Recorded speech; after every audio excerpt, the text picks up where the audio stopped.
humble abode. My humble abode. Yeah, it's a very nice place. In Hollywood.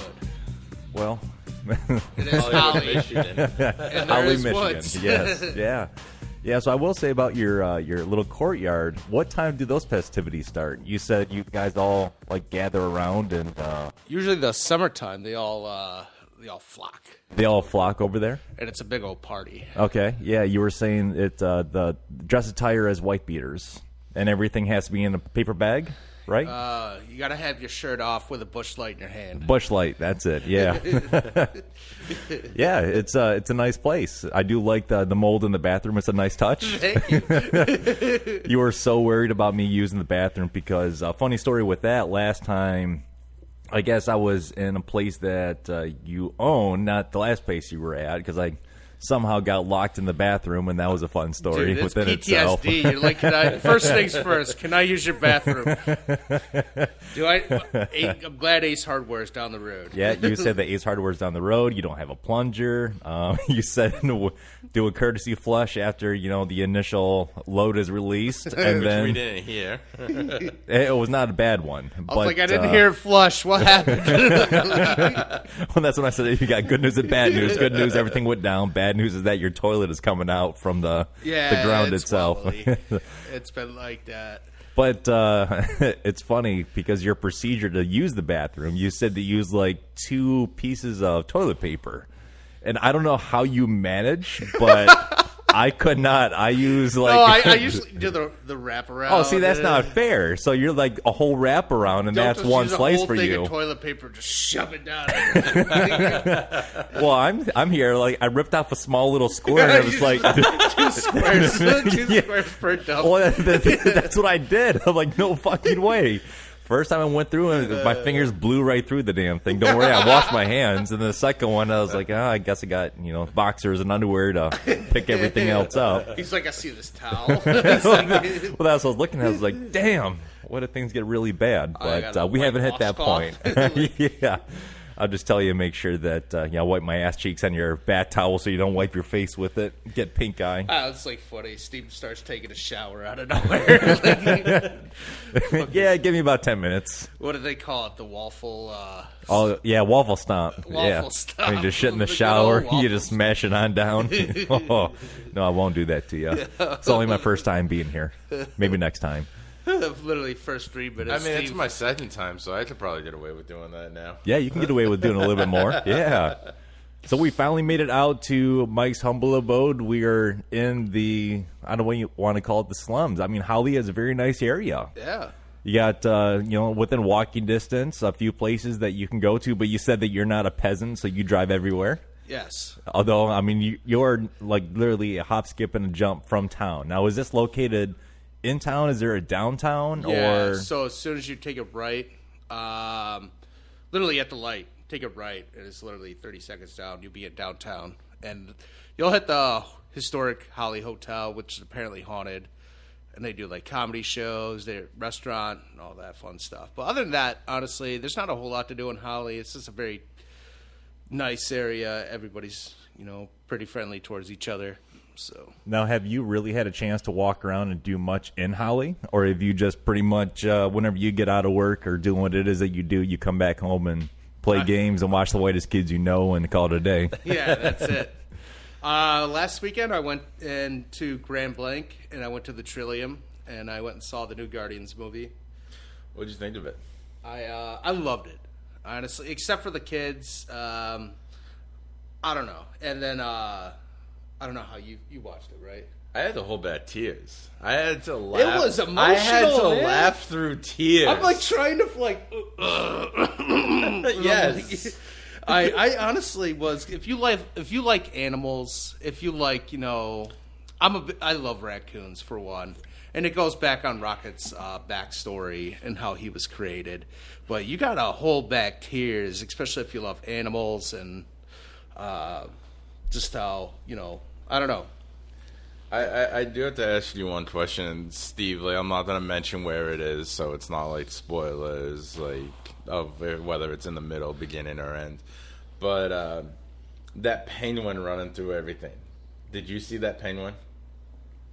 Penguin. Yes, there was a penguin. It was like everything was going on, and the penguin just ran past the screen. I don't think so. I went with my roommate, and that is like the one thing we talked about is just how like all this stuff's going on, and you just all of a sudden see a penguin running by, and we're just like, "Yep, that penguin had priorities." Oh my god! Another thing about the movie, they closed it out very well. Guardians of the Galaxy is my favorite Marvel franchise because I'm a big fan of like space adventures. I like Star Wars. I like Mass Effect. And I really like how they did it. They didn't like tie it into the MCU. It was Guardian's story. It was their story and like how they're gonna finish it. See, I think like with the Guardian stuff, I think we are gonna get another one. Oh yeah, but it was a nice send off for James Gunn's Guardians. Gunn, yeah. It's not like it's not like saying like, oh, like, you know, the Guardians are just over and done with. It's a send off of James Gunn's version. Yeah. And in one of the things, like at the end, like after like the credits, it does say like Star-Lord will return.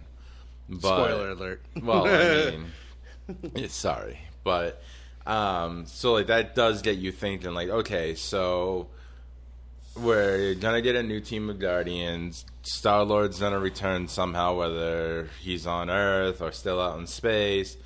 Part of me is like kind of thinking like, I know like in the comics, I'm pretty sure he took over like the mantle of Nova as well for a little bit.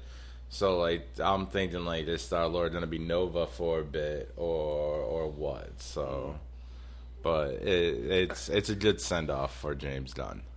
I definitely think they're gonna use the new Guardians and, you know, Avengers, Kang Dynasty, or Secret Wars. So we'll see.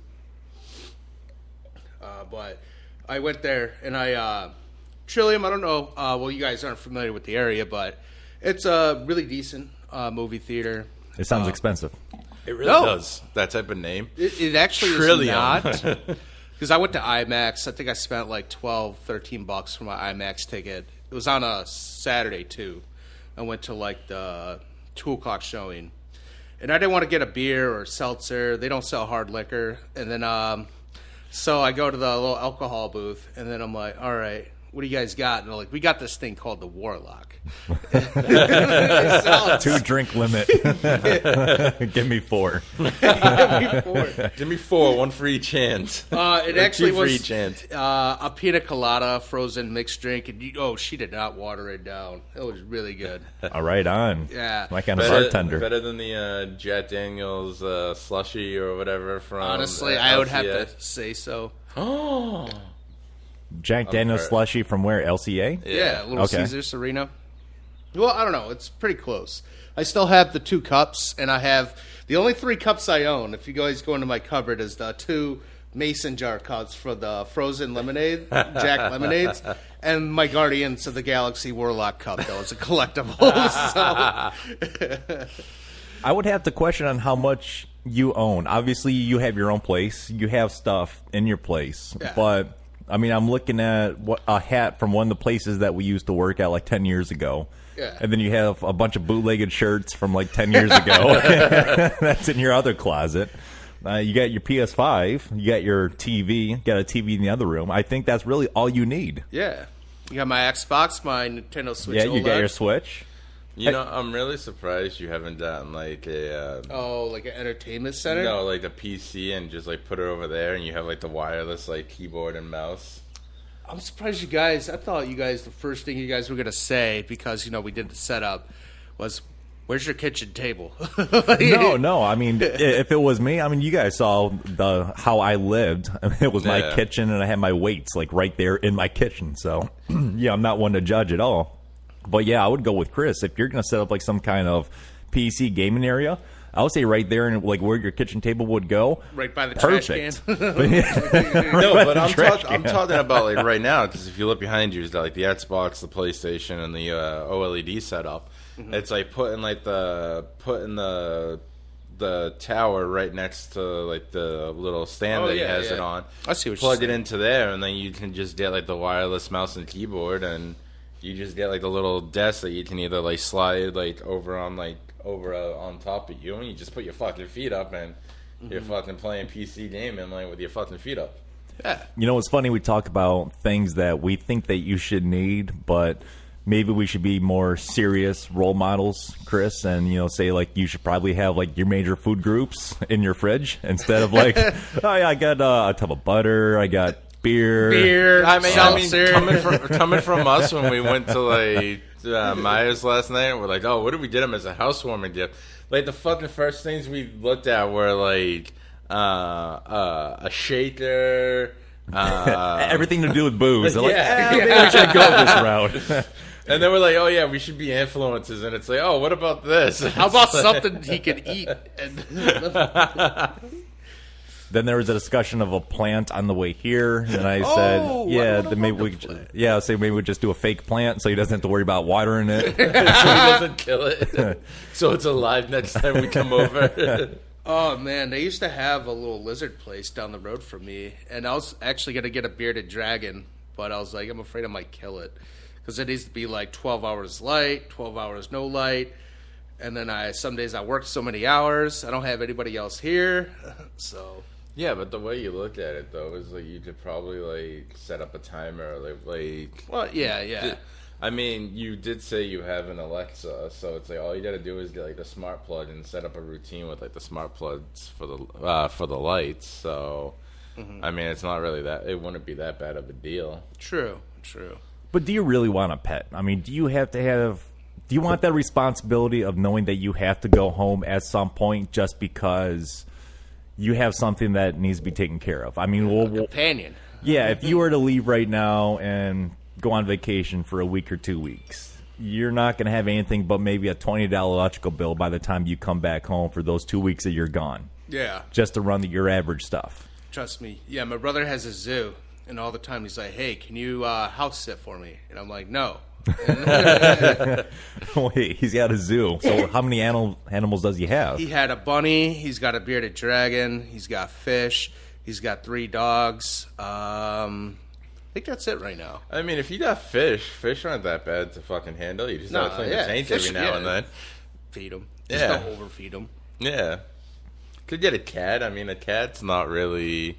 I was thinking about a cat. I just, as soon as I moved in here, they're like, oh, it's all brand new carpeting. It's still nice. There's no stains. But I'm thinking to myself, the cat's just going to start tearing into it. It's going to piss everywhere. And I'm like, I don't want my apartment to smell. But no, I would like a cat eventually down the road. So you're worried about a cat pissing on your carpet, but then you got mold growing on like 3 out of the 4 walls in the bathroom. It's healthy. It's healthy. It's healthy mold. Only in my bathroom. My dad has mold in the bathroom. It's from the fucking condensation. And I was going to wipe it down and clear it out and get the little, what's it called? Fungus cleaner before you guys came here. But I was like, you know what? They could deal with it. They could suffer right along with me. See, that he was probably thinking about that, and then like you remember how last night we were joking around last night by like, oh, Mike's probably not cleaning. He's probably sitting there playing Star Wars Jedi and everything. And I quickly looked on like the Xbox app, and I'm like, "Yep, he's playing Jedi." And it's like, yeah, I would take breaks. You were probably thinking that, like, oh yeah, I could probably clean that. You know what? I'm gonna get back to killing these battle droids for a little bit. I started fighting Ravis, some more battle droids, and then I went and did my dishes. And then I cleaned up 3 cups. Yeah. It took all fucking day, let me tell you. I cooked some like bratwurst, and I had some pots pans. I have a pizza fucking tray. I do a lot. Fancy. Yeah. Pizza tray, do you steal that from a restaurant or something? No, he ordered Hungry Howie's and they left the tray in there. But no, I just wanted to. I didn't do any laundry. I still got to do that. The cool thing about my apartment is not this building, but the building literally right over there. They have a little laundry room, and you don't have to put quarters in. I literally just deposit like $25 into an account, and then literally use the app, swipe, like, oh, it gives me a number. I want to use this dryer. I want to use this washer. And it takes $2. That's actually cool. Yeah, it's pretty fancy. Yeah. So, yeah, and I was going to do laundry. I'm like, yeah, I got $9. I could do it. But then I got tired. So let me ask you, how about your neighbors? Have you had a chance to interact with them at all? I mean, there's not very many people that are out and about. It's a beautiful day out right now. And I would think at least one or two people would be in the courtyard, not fighting with each other, having some kind of domestic dispute, but just hanging out and enjoying the weather. Yeah, so they all do people go outside at all? Love to go outside. Do they really? I see a bunch of lawn chairs and everything all set up outside, especially during the summertime when it's like peak summer and it's 100 degrees, and I'm like, what is wrong with you guys? I'm going inside, and they'll try and talk to me. They'll have like birthday parties in the courtyard and be like, hey, Mike, why don't you come down? I'm like, no, I'm going to hang out in my AC. But right now, for some reason, I don't know why they're not hanging out. I don't know if they're all at work, spending time outside or away from here. But yeah, somewhere else and not here. But no, the neighbors are really good. Everybody's been really friendly. I got there's a couple next door. One of them is a big gamer, just like me. I don't know. They're all like, I could have a package delivered to just know that no one's going to steal it. That is nice. Yeah.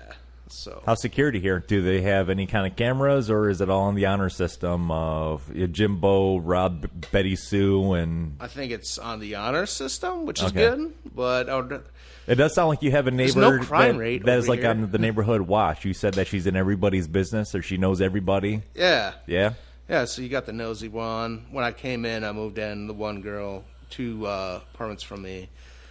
She was like, yeah, by the way, this is how it goes. This person. It's like prison. Yeah, like it was. You got your own little cliques. Yeah. Here's the unwritten rules of I the courtyard. I mean, at least she gave you like a heads up about like how it is. Right. Like you got to think about it. Like you're moving into like a place that you've never been before. This is uncharted territory for you. So at least like I would rather that like at least like if I move into like say like an area like yours like with like the homes and everything like a small little area like small little road, I would love for somebody to just come over and be like, hey, so this is how it is. Like you'll sometimes see like like chickens or like cats or dogs just like walking around, because like sometimes like there are neighborhoods like that where like their dogs will just like walk free like because it's like a small little road. So it's like getting something like a little update like that would actually be like is actually like courtesy, and I think like that was cool like, that she actually gave you like that heads up, so that way you're not thinking like,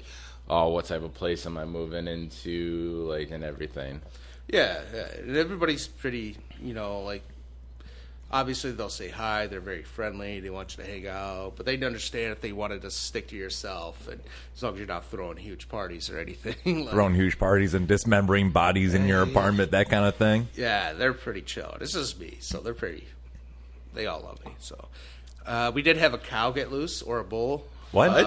Not here, but somewhere in Holly. Oh. You guys allowed to have those exotic pets? I thought you couldn't have anything over like 40 pounds. Yeah. Oh, yeah, they got a couple steers in their backyard. The cops are trying to detain it and try to figure it out. Small town problems. One of the coworkers was like, hey, was that your cow that got loose? I'm like, no. That was one of my neighbors. She got out from the apartment. She got out. She got out from her fence. Oh, Lord. No amount of tranquilizers took her. That is good, though. So, quick funny story on that.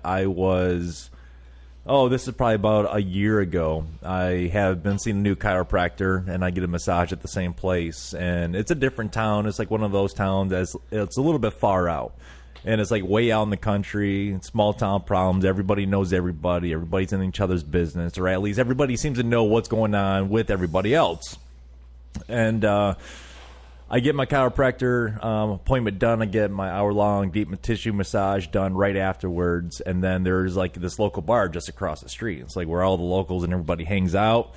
You know what? They got a good burger, and that's typically where I would go right after, because right after I leave there, I got a full day. Typically, it's on a Saturday, so I get a full fucking day of shit going on. Yeah.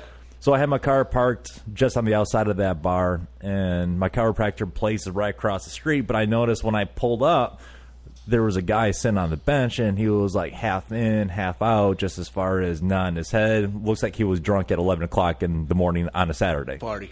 Hey, you know what? We've all been there, so I'm not judging. So I lock my doors, and I'm just making sure, like, okay, it's going to be the one time I go to this hick-ass town, and then somebody's going to try to steal my cassette player from my fucking car. Joke's on them. It doesn't work, but nothing was stolen. I came out of my chiropractor appointment, went to the bar. The guy wasn't there. So at some point, he came to, and he started wandering off and going somewhere else. As I'm sitting there in the bar waiting at my burger, local law enforcement comes in, and they start looking for this guy. I guess this guy's name, I won't say his actual name, but like highly doubt he's got internet connection to where he will listen to this, but I'm not going to say his name, but yeah, I guess he's well known for... He follows the podcast. I guess he's well known for having a few too many drinks and just like kind of wanders around town and does his own thing and creates little bits of mischief, but he's well known. And as soon as law enforcement came in and talked to the bar people there, everybody knew him. And I was just thinking to myself, God, was it this drunk guy that was sitting on the bench because the cops were looking for him? Norm. Well, it ended up town drunk. It ended up being the guy that was passed out on the bench. I thought was going to break into my car. That was the guy that the cops were looking for. And I was like, yeah, he was on the bench like an hour and a half ago. And I locked in my car. He was drunk, hammered, walking around, and then he just probably found a spot to hang out. But it is nice because I found out that person is a local. There's another guy that drives his lawnmower around everywhere. He's got a couple DUIs on a lawnmower, so that's another local. You sure it wasn't the guy that was holding up traffic yesterday? No, that was, so going to a gender reveal party. I know, Mike, you're a huge fan of gender reveal parties. You go to them every weekend. Every weekend. You don't even know the people. You just show up. It's a boy, it's a girl. Let's get hammered. Gender reveal party crasher. And, we're traveling over to my sister's house, and all of a sudden we're like 5 cars back, and we're going at a slow crawl, like 10, 15 miles an hour. People 20 cars behind me are trying to get to the other lane, thinking they're going to pass like a quarter mile of traffic. Ain't going to fucking happen. And we're not in an area where you think that there's farm equipment or something that would take that amount of time. Being on the country, you kind of get used to that kind of stuff, but in the city, no. Well, I guess Farmer Joe was just cutting grass or whatever because he had a big lawnmower deck on a very slow tractor, and that's exactly what was holding it on. And we weren't in a hurry. I mean, we were pretty close to the destination. Bobby Boucher. Right? Yeah. So it's nice to see that there is still some country life. But, being out... There is a lot of country life around here, too. I was going to say, being out here, you still get that country feel. You don't even have to drive too far out of town in order to get that country feel. You are surrounded by some water. You do have there's a nice beach. A national park, too, and all that kind of stuff right up the road. 7 Lakes is where I usually go. It's a very nice little... But, there's a local liquor store called a Stagecoach. And everybody's very, very conservative, which... me, whatever. But what hold on. So if you walk in with a Biden shirt, they won't sell to you? You'll see a lot of MAGA hats. I figured that much, yeah. Yeah. So I went to my local liquor store, and, I usually get my beer or whatever after work. And I decided to buy a thing of Fiji water. Some guy walks in, looks at me, he's like, that's not my water. We just keep that on the shelf. No one buys it. Put it back. It's like I was wearing a Biden shirt. Like, that's not my president. He looked at me. He was like, we drink Dasani around here. We drink water from the Flint River here. I just thought that was the funniest. He was a very old school, older gentleman. Sounds like it, yeah. I don't know. I just laughed at that.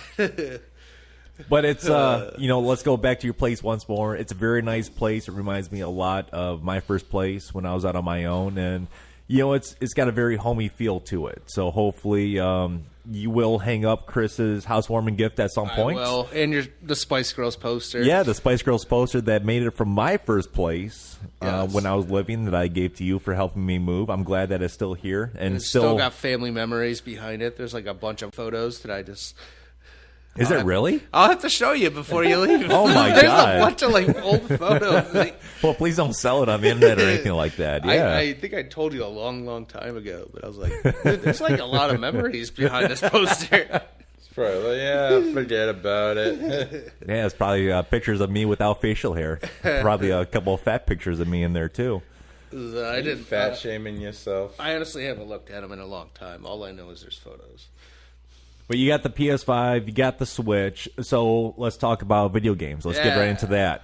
So with the PS5, you've been playing a lot of the last Jedi Survivor game, correct? On my Xbox. On your Xbox. Yeah, I've been playing Jedi Survivor. I've been playing, honestly, right now, we had 3 big titles that are just going to keep us busy for a long time. That is Hogwarts Legacy, Jedi Survivor, and Zelda, Tears of the Kingdom. And I have them all on. I have Jedi, Xbox, Hogwarts on my PS5, and obviously Zelda, which has the Switch, which is on the Switch. So out of those 3, what gets the most use right now? Right now, I'm trying to beat Jedi Survivor on my Xbox. I started playing Zelda a little bit. I only got to the opening yesterday to where I could actually start playing. But right now, just Jedi Survivor. I'll toss this out real quick before we go back into Jedi Survivor because I know both y'all have played it. The fastest so far to date that somebody has beat the new Zelda game is 94 minutes in a speed run. You talk about something that's fucking insane. And the game, I think it was literally the same day the game dropped as somebody speed ran it. Yep. Damn. Yeah. Yeah, so I guess leading up to the release of the game, there's obviously online forums, people that don't go outside much, or this is all they do is these kind of speed runs. But they will break down the game and how they can find these loopholes even before the game comes out. And as soon as the game comes out, boom, they can get it done within, not even 3 hours time. And as a developer, I guess that would make me feel kind of shitty. I'm spending 5-6 years on a game in development, and I'm spending millions and possibly sometimes maybe billions of dollars just to push a game out within the franchise and then have some motherfucker beat it within a matter of time. But still, it's a long-ass game. And speaking of long-ass games, you jumped onto Mike's account, Chris, for the Jedi Survivor game, and you said that Mike is about halfway through. Just about a little ways over it. So, you're talking about games that you said, Mike, there's going to be 3 games that are going to be taken through people's lives through the rest of this year. And the reason why is because they're big games. They're sandbox games. You can run around, you can do your own thing, and you don't have to quest. Well, you can quest, but, there's stuff that you can do, just like Grand Theft Auto. There's plenty of side things that you can do, at least from what it sounds like. I haven't played either one of the game. I've seen people play, but I haven't dabbled into it. So what do you find most time being spent on for Jedi Survivor? Finding exploring the areas and finding the chest, because now what do the chests give you? Do they have special kind of loot? They give you new haircuts. Yeah, new haircuts, beards, cosmetics, outfits and stuff like that. And it's fun too because some of the stuff you'll find these shards scattered throughout the areas, and those shards actually give you a health increase, a force use increase, and it's just it does help progress the game. So you're definitely spending a lot of times trying to find all of those. And my buddy and I, we've both completed the story mode, and before we started playing Jedi, the New Game Plus, we actually just we got all of our skill points and everything.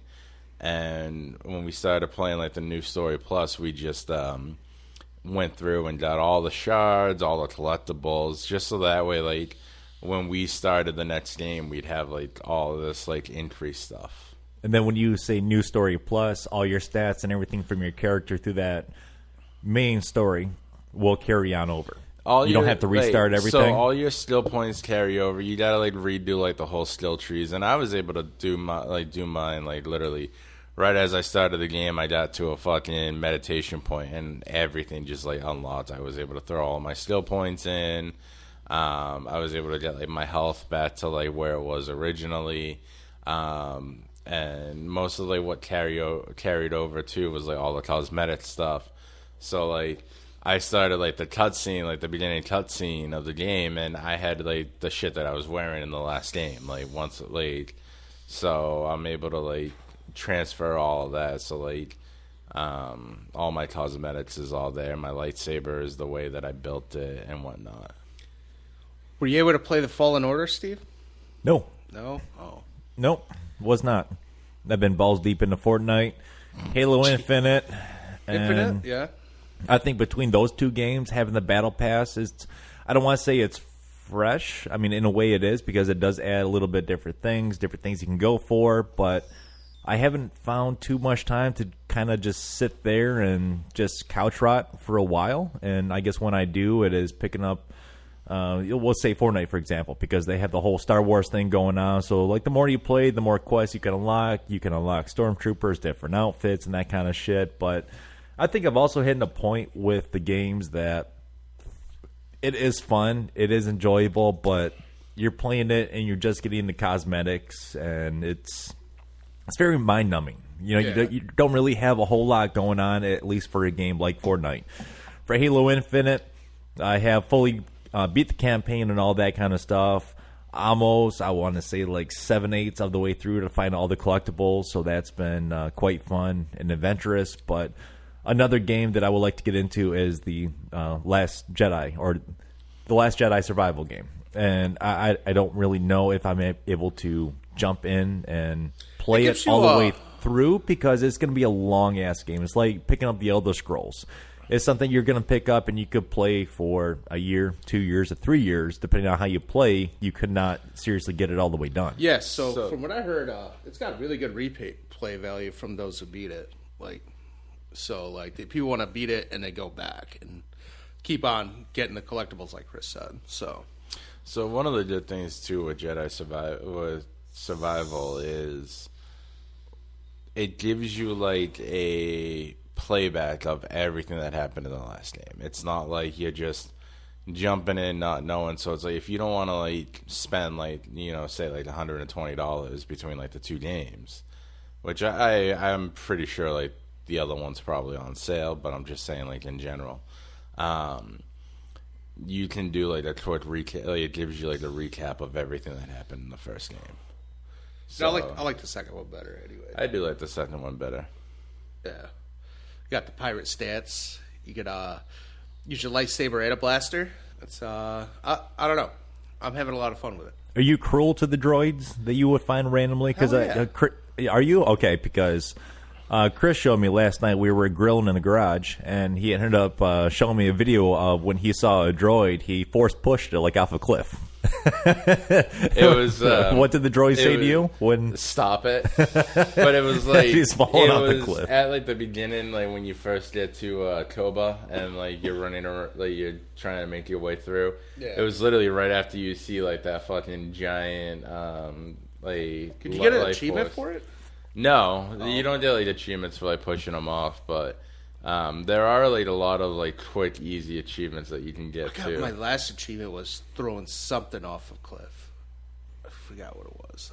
There's one achievement where you have to wear a headband, and you have to like go to a training area that's on one of the planets, and you just have to attack this like little training thing. And it's an achievement, and it's Cobra Cal, and it's basically like it's basically like the description is wear a headband in the training area, and then there's another one. It's like you have to use like the mullet or something, and you have to like drop kick an enemy, and like those like there are just some like goofy, easy like achievements that you can get. But they're not really easy, because if you have to wear a headband or have a mullet for a haircut, you have to possibly find one of those crates, unlock it first, or like it's like a progressionary. So like the mullet, you have to find in a crate, but like all the crates are like easy to find, because like, if you look at like the holo map, they show you like areas that aren't like that. They're like little side areas that have hidden stuff in them.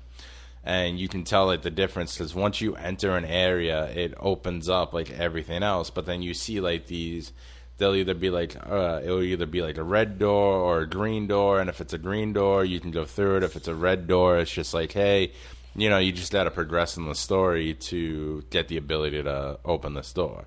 And the mullet you can get fairly easy, and then like to get like the headband, all you got to do is find like 5 or like 3 or 4 of these little like pyrite shards, and you just go to a store and you can buy it at like the store.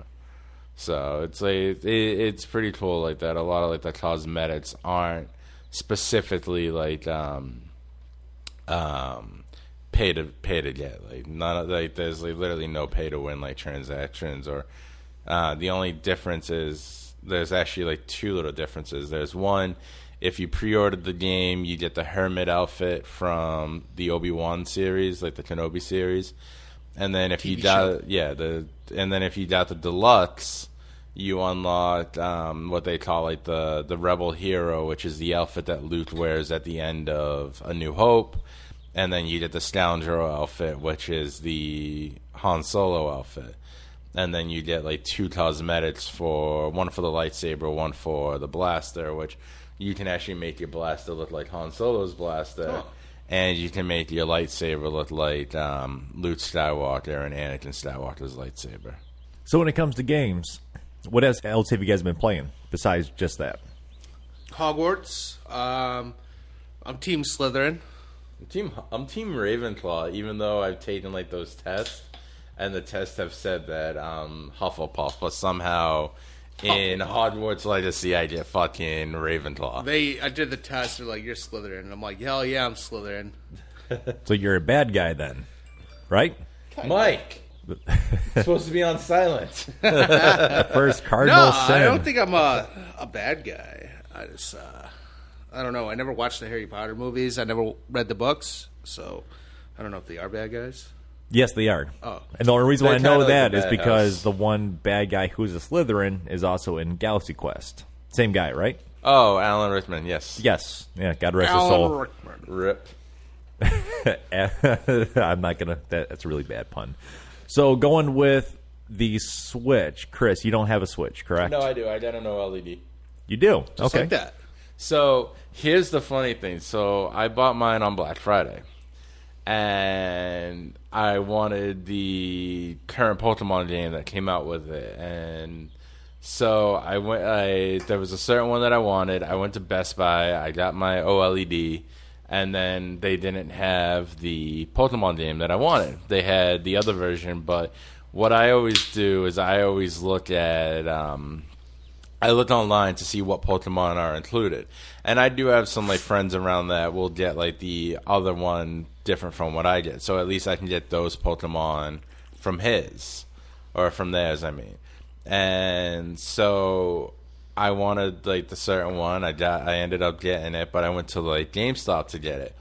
So while I was at GameStop, somebody was like, oh, like, what do you have for like the PS5s? Because they had a thing. And of course, this is like 4 o'clock in the morning. Like this is when Black Friday started for this year, like this past year. My God. Yeah. So normally Black Friday in Massachusetts would start at like 1:30. Like that's what time stores are able to open. But this year they pushed it back till 4:30. So I'm like at home, like Jesus Christ. I leave at like 3:30. I get home about 5 o'clock, and my landlord woke up the next morning, and him and I were talking. He's like, so where'd you go at 3:30 in the morning? I was like, ha about that. But casino strip club. Yeah, right. But while I was at GameStop waiting in line, somebody was asking about the PS5s, and they're like, oh, we have like these ones all available, and it's like they had the one that I wanted, which was like the digital one. And I'm like literally standing in line looking at my credit card statement because like I did it all on my phone, and I had just paid for the OLED, and I'm like, do I get the PS5 now and go and return the OLED to Best Buy, or do I just wait? And I ended up just sticking with the OLED and everything, and I was like, oh, I'll just get the PS5 at a later date. And sure enough, like a month later, I was able to get the PS5. You got a PS5? Yeah. I didn't know that. I got a PS5 now. Good job. Yeah. Pounds it. PS5 owners. See, I'm a Cyber Monday kind of guy to where I can just wake up at my leisure, set my alarm, not have to leave my house, be in my pajamas. I can be on the toilet, make my orders, and hope to get into an online queue somewhere. I really don't find the convenience of going to a store, fight with grandma, try to get a closer parking spot, and get robbed out in the parking lot. Yeah, for Bloodbath PS5. Fridays is fucking crazy. No, like, thank you. Before COVID and everything, like you know me, I worked 3 to 11:30s, and before pre-COVID, my job like right before COVID, I was working where I get right on the highway, and I literally pass the Best Buy in town. So it's like it was convenient for me to just, pull off the highway, go to Best Buy, sit there and wait a little bit. Because there were times, like, I think Best Buy opened at, like, say, 1:30.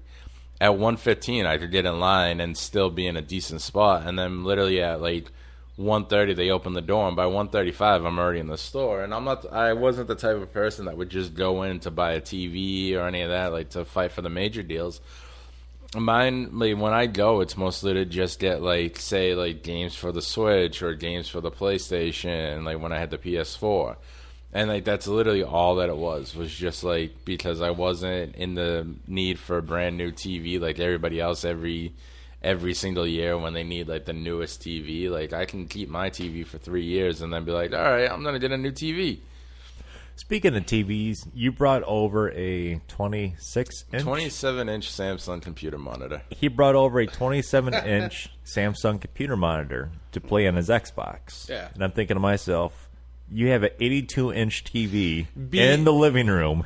So you could use. So here's the reasoning behind this, and you can even way to flex, Steve. Look at my 43 because inch. you can ask Steve. Like, I have now, like, set up to my PC or to my computer monitor is my PC, my PlayStation, and my Xbox.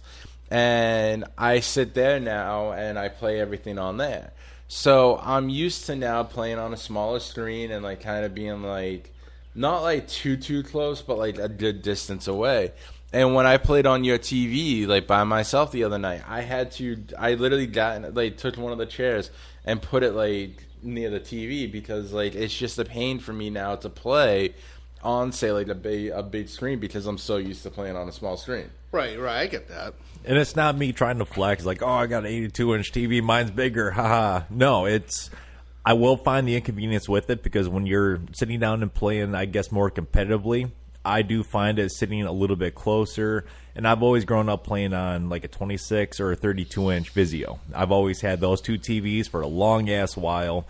And I will find it to be I find myself to be a lot better of a player playing on a smaller TV. Yeah. Your eyes don't have to travel as far. You're not so far back. When you're playing on a huge-ass TV, it's like you're sitting there front row watching a movie. Mm-hmm. Your head is bouncing around because your eyes can't travel that much, or it's just so much going on all at once. And it's like when we were playing Modern Warfare 2, it was kind of crazy, like watching how some of the people play. I don't know if they're like, is that a cross-gen game? Yes, we were playing on like cross-gen and everything. So some of those people were probably playing on PC because, I mean, they were bouncing around all over, and I was just getting confused on, I don't know if they had some kind of wall hacks or something going on, but it's like watching a really good Fortnite player. All of a sudden, they got a story like 5 or 6 buildings high, and you're just down on the very bottom level. And it's just amazing on how people can play. But yes, I do hear the argument on playing a bigger TV versus a smaller one. Now, when it comes to playing, though, what would you prefer to play on? Something with a smaller TV right up on it? I mean, Mike, like you probably have 6-7 feet between you and your TV. Do you sit that distance? You're fine with it, or do you have to find yourself? Okay, from where I'm at to my 43 inch. Yeah, like with me, like playing on like the 27-inch, so like it's way smaller than my fucking 55-inch TV that I used to play on. But like I said, like I've just gotten so used to playing on it that when I brought the Xbox out, that's what I was originally thinking. Like, all right, like, you're going to play on, like, the missus' Xbox. So I'm like, all right, he's going to have that hooked up to the TV, and I'll just hook it up on my computer monitor to, like, kind of just give me, like, that same advantage that I have at home of still being on a small screen. That's why I brought it out. But we don't have very many games at all in common that we both share. And I guess the only game that we were able to play on, besides Call of Duty just bouncing back and forth, switching out the controllers when one would die or after the match, would be NHL 23. Yep. Right? Yes. And I did much better this time around. It was not 22-4 like what it was in years previous. So I think I did pretty good, but I still am not proud to admit that I did lose. I was playing as the Red Wings, and you were playing as the Flint Firebirds. I was playing as an OHL team, and he still kicked my ass. I didn't know the Firebirds were on. So they have it like where there's like in the Be a Pro, you can go through like the Memorial Cup, and you can pick like an OHL team. Dude, that is dope. And get drafted off of the OHL team. And then whenever I play, like I always throw myself on like the Flint Firebirds. I don't know why. It's just like that's like just like it's just like the team that's like right there sometimes, and sometimes they're like the ones like with the good overall stats. So I was like, you know what? I'll just throw myself on this team and use it as like my way to work myself up. And then so I was just like, I was like, do you want to go another round? And I'll pick one of the shittiest teams. So I took the OHL team, and lo and behold, I had you shaking in your boots. That very so first he got score. a first goal, and I was shaking in my boots because I didn't realize that when you play on the same TV, it switches every period for you, like control wise. So if you're playing as the home team, you get 2 chances to play as like how you would normally play, like when the camera shifts behind your team. So I'm trying to like make these shots. Like I'm trying to like make like a slap shot and everything. I'm pushing up because like, or no, I'm pulling down and pushing up, and because like that's what I'm used to. But when I'm doing like the exact opposite of where I'm going, I'm fucking sitting there doing fucking wrist shots from the fucking blue line and everything. And Steve just like goes up and gets a fucking goal, and I was like, oh fuck. I'm thinking like, oh, you know, I'm doing pretty good, right? I might actually win. I got a fighting chance. And then Chris, when we finally switch sides, after the announcer says it, Chris says, oh, now I'm finally going to play on the side that normally I play. I'm like, yeah, that's right. Fuck you. You're being a poor sport. Just let me have my fucking moment. How many goals did you get in that period? I got 3 goals in that period. Fuck off. And one of them I got put on a power play, and Steve's like, oh shit, here it goes. I get put on the power play, like literally probably 2 seconds after the power play starts, I get the goal in, and Steve's like, "Here's my downfall." That's when I get all the hooking calls against me. That's why I try fighting everybody that I interact with. We started a fight, and I'm playing as like a fucking OHL team, and I kick his ass with a fucking OHL player. I won 1 out of the 3 fights. Yeah. I did win 1. That's it. He won the first one when we were playing Bruins and Detroit, and then I fucking go in the OHL, and I won both. Gets beat up by a fights. teenager. But you did start to like come back, because I think I got another goal when we switched back to the normal side, and then you ended up getting like 2 goals to get close, and yeah, I literally started to get nervous in like the final like few minutes, as I did think you were going to score another goal. Well, fast forward to the end of the game, I lost. By 1 point. But still, I lost. Compared to normal. Yeah. I don't know, Mike, if you had a chance, we'll talk about sports just real quick. And the only reason why is because I had a chance to sit on the same couch as Chris as when he was passed out.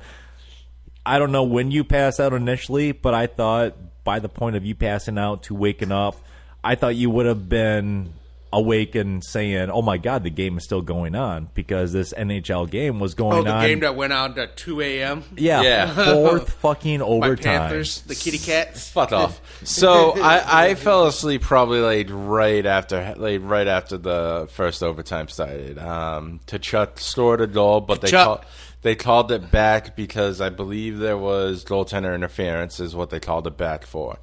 And I was just like literally like just laying there, and next thing I know, I pass out, and I wake up like real quick, and I see Steve sitting on the sofa, and I look at the TV, and it's in like the 4th overtime, and I'm like, oh shit, in my head, and then the next thing I know, I'm like zonked the fuck out again, and then I woke up at like 4 o'clock, and the game's over, and I was like, the fuck? I felt so bad for Wayne Gretzky. He looked like it was 4 hours past his bedtime. That guy was barely hanging in there. All the announcers were like trying to figure out what to talk about, going to the 2nd, 3rd, then 4th overtime. And we were 12.9 seconds from going into a 5th overtime, and they were just like probably saying to themselves, thank fucking God it's over. So Steve was like, I wonder how many minutes it was. So I actually looked on the app, and went to like basically one of the teams, and I just scrolled straight down to the goalie. 139 minutes and like 42 seconds. Oh my god! And you're talking over 60 shots on each goal. Yep. I think it was like 60 and 65. Yeah, 65. I saw this TikTok. It was funny because the next day this TikTok guy comes to work and is like, whatever. He's talking to his boss, whatever. And he was like, "Well, you smell like alcohol." He's like, "Well, I kept it down to 3 beers per period." And he's like, "How many periods were there?" And he's like, 7. Were you watching baseball? No, there's 9 innings in baseball. See, that's what some people still like it, but some people at the same time hate it. And a lot of people feel that the NHL should go, when it comes to overtime, is it should go back to like how like the regular season is. But at that same time, I think that 5-on-5 for a little bit is good. But my feelings is it should get down to the first overtime should be 5-on-5. And then I feel like if they do go into a second one, that would be 5-on-5 again. But if it ends up going to a third one, you got to look at it and be like, all right, let's go 3-on-3, because 3-on-3s, it's a lot more faster pace. Your players get a little bit more resting time.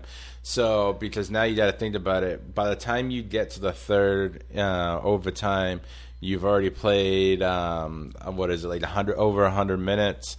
So, at least this way, you get to that third overtime, you do 3-on-3 for the rest of the time. Gives your players a lot more time to rest, a lot more, probably slightly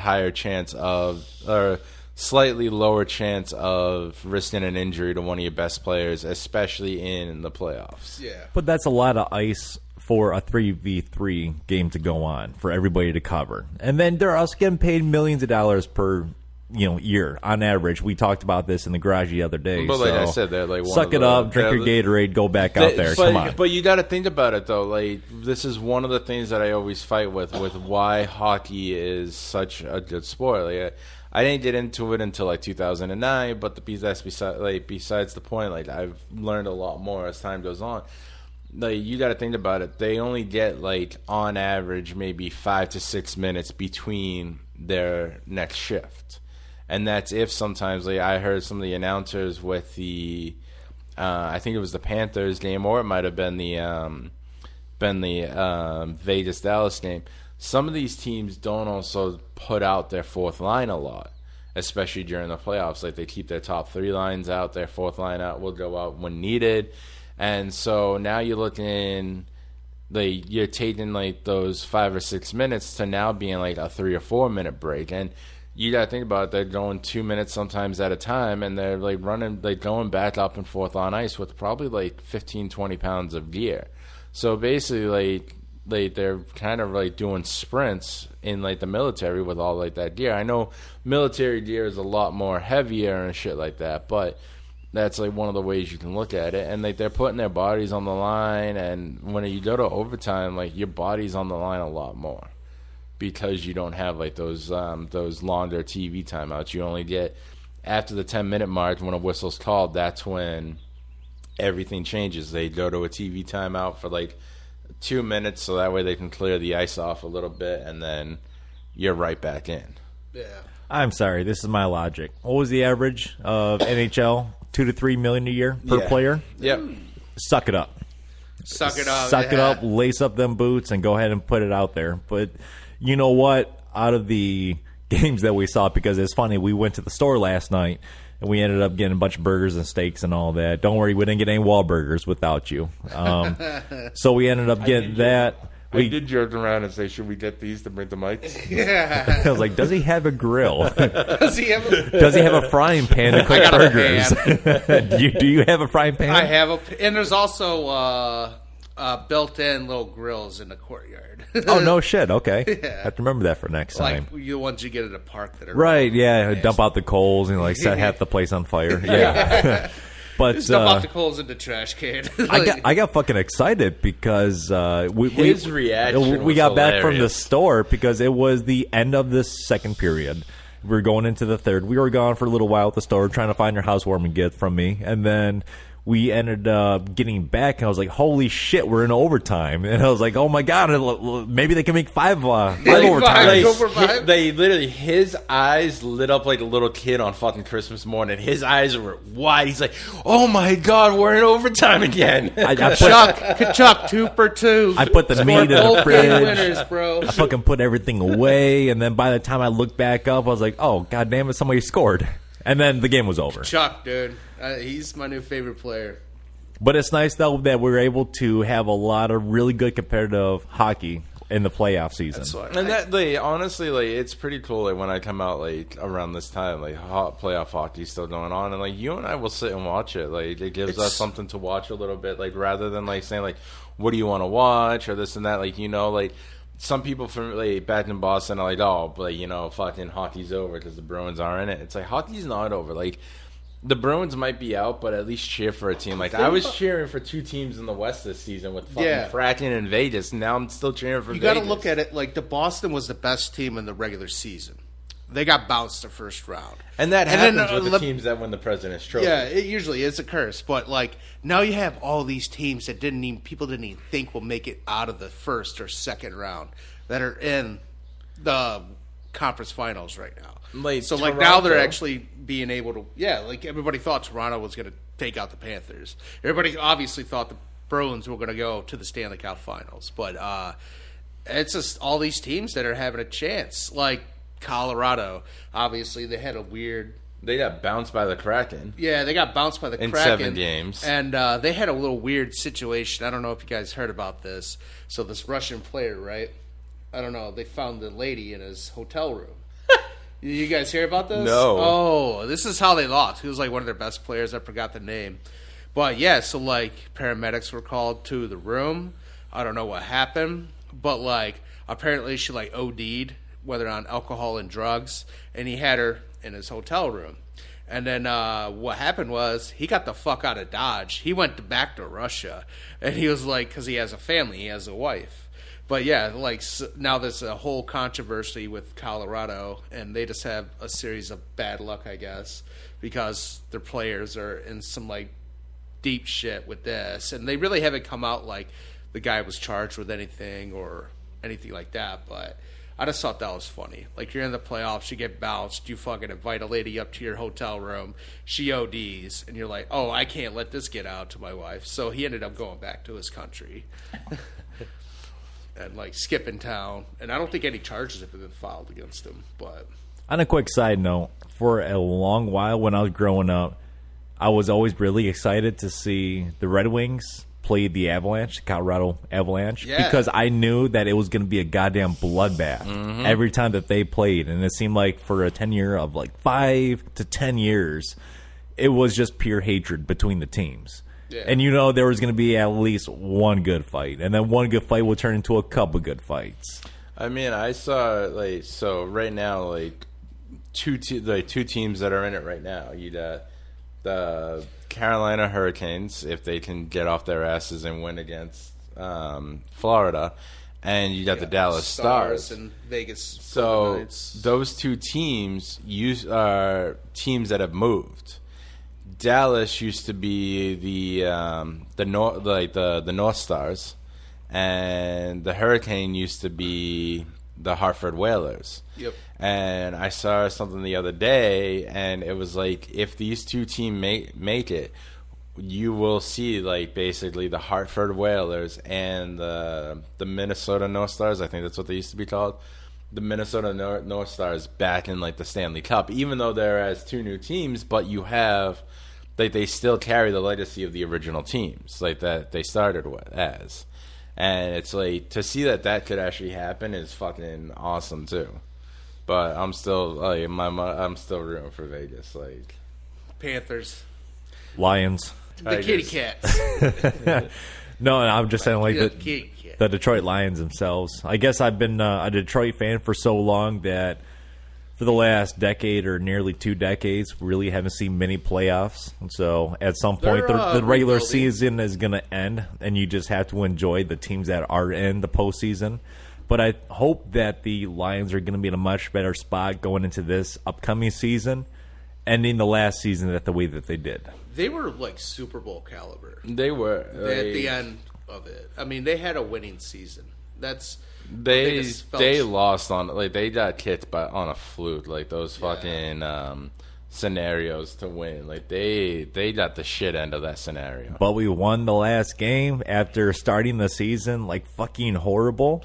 You know what? I'm gonna put a lot more respect into the Lions. I think, like, my theory is if the Lions can, like, they get all these new players, but they've still kept like a lot of like the players from last season. And you had the gambling that happened. And if they can keep with like that mentality that they had, like that brotherhood and everything, like if they can keep with that, they have that chance to go a pretty far away this season, in my honest opinion.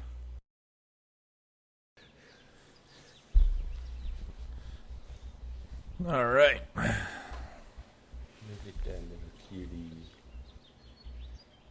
Is that a Rottweiler? Yeah, my landlord got a dog.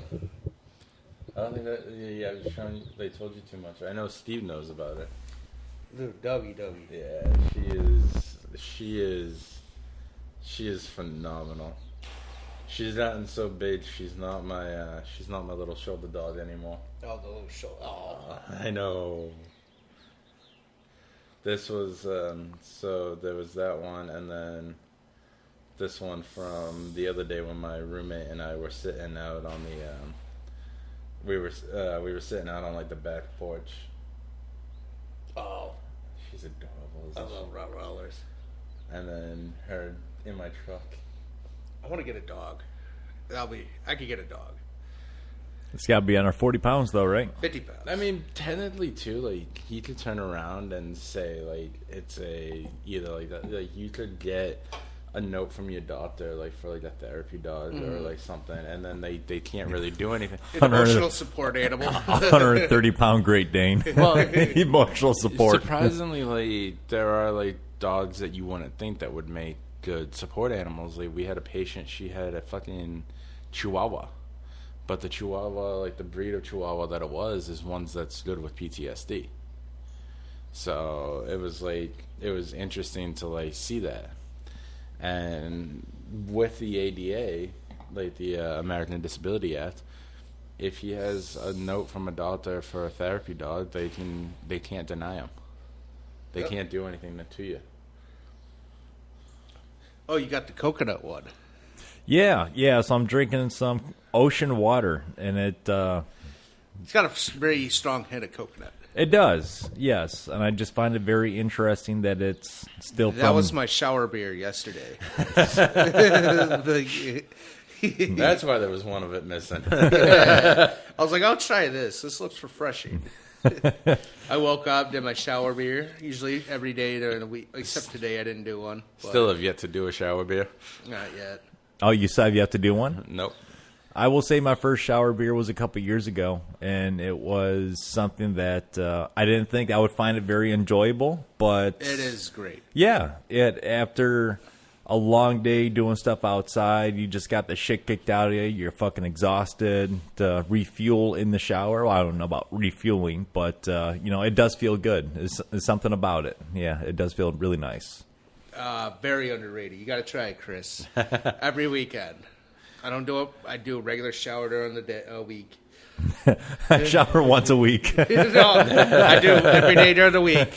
You know, I guess we're gonna have to put those seltzers that we got in the fridge so I can try a shower beer tomorrow. It's very. You'll never look at showers again the same. Let's go ahead. Why is there a mini fridge filled with beer in the bathroom? Don't worry about it. I pay my rent. Don't worry about what I do. I pay my rent. Shower beer, Tron, get with it. All right. Well, since we were talking about sports, let's talk about sports and correlation with video games. So EA Sports College Football, they're going to be releasing now, I guess, its own little, I want to say NCAA, because they tried to do that for a while there. No, they did do it. They had a good run.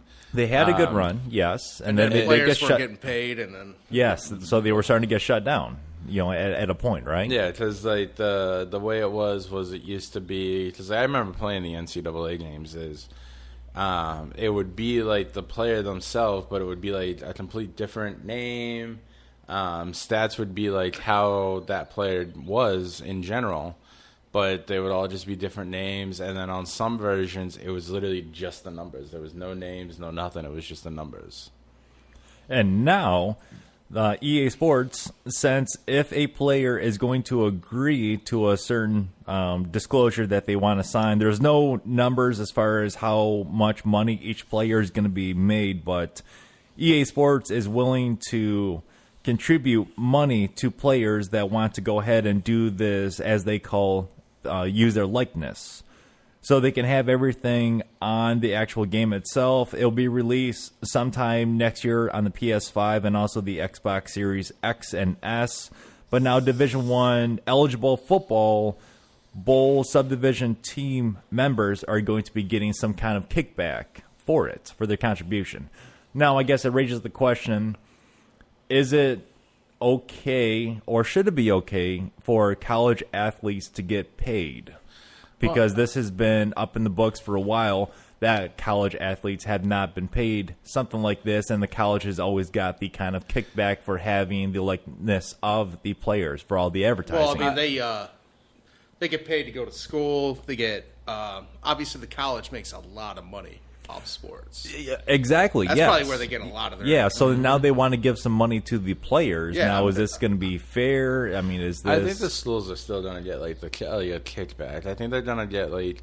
They're probably going to figure out like how like, they're going to work with the NFLPA to see how much like the players made like that are in the NFLPA, and then they're probably going to like average it out like.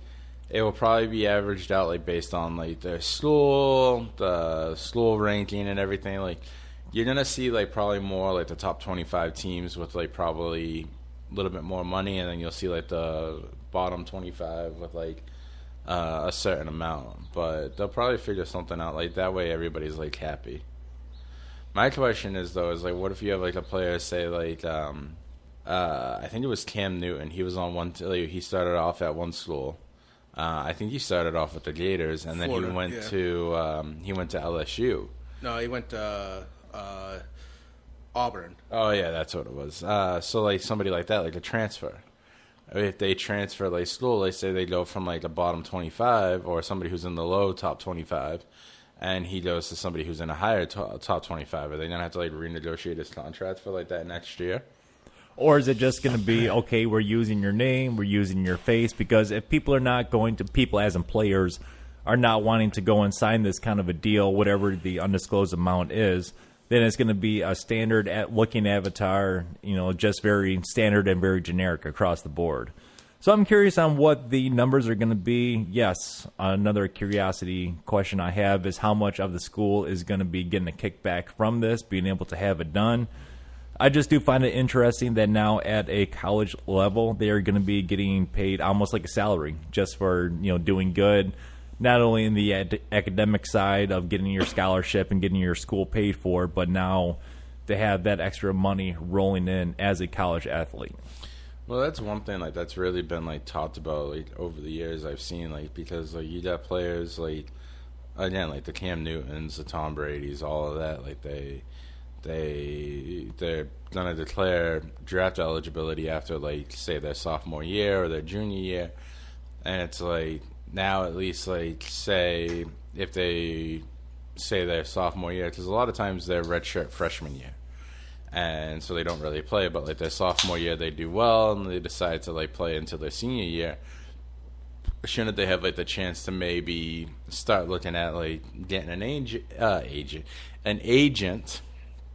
So that way they can start negotiating like with an agent to get everything like started for like the NFL, because when you think about it, their season ends like say the middle of January if they play in a bowl, and if they don't make like the national championship, their season ends like January. The draft is in April or May, so it's like you literally have like 3 months to get your stuff situated with the NHL or NFL and get an agent and everything. At least now, like, maybe this will help them be able to get like an agent early on in their college career, especially if they're going to declare for the draft.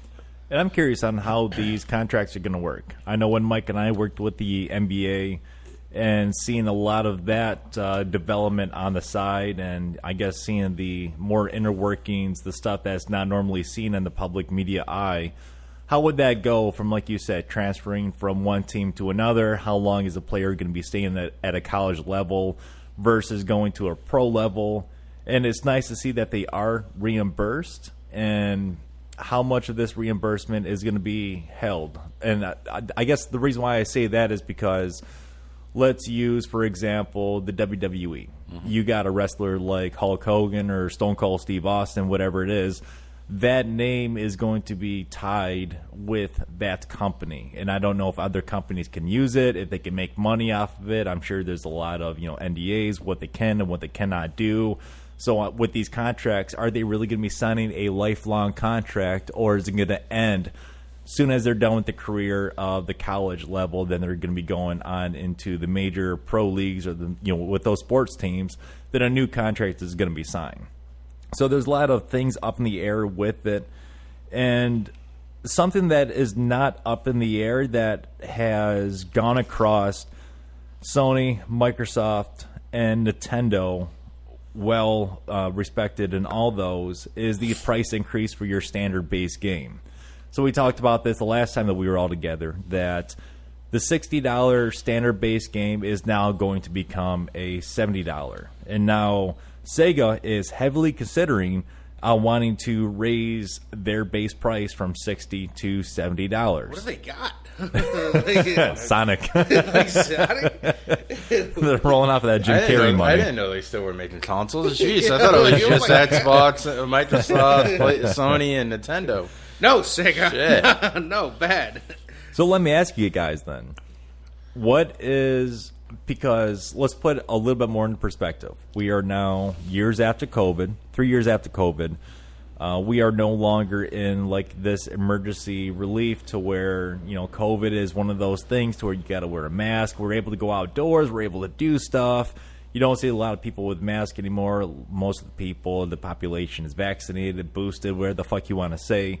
So these companies that a lot of people are working from home, now these companies are starting to see that the employees are able to work from home. They are not coming into the office as much. Should we, as a consumer, still be paying $60, now $70 for a base game? Which, like Jedi Survivor, we have 120 gig update that we had. So, yeah. I mean, are they even releasing games to us that are fully done? Because they have a lot of bugs. They have a lot of glitches.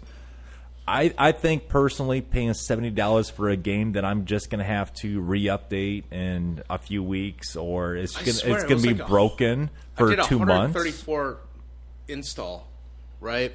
And then I think like a couple weeks later, I go to get off work. I go to play it. It was like, oh, there's an update. It's 120 gigs, something like that. And I'm like, is it reinstalling my game? Am I going to lose all my info? I'm like, what's going on? It was I guess there was like, from what I looked, there was like a lot of bugs on like the PC side, but there was still like a good amount for console side too. So it was stuff like that, and it was bugs that like I don't even think that they really noticed, because like they even said like it was bugs that like they'd never seen before.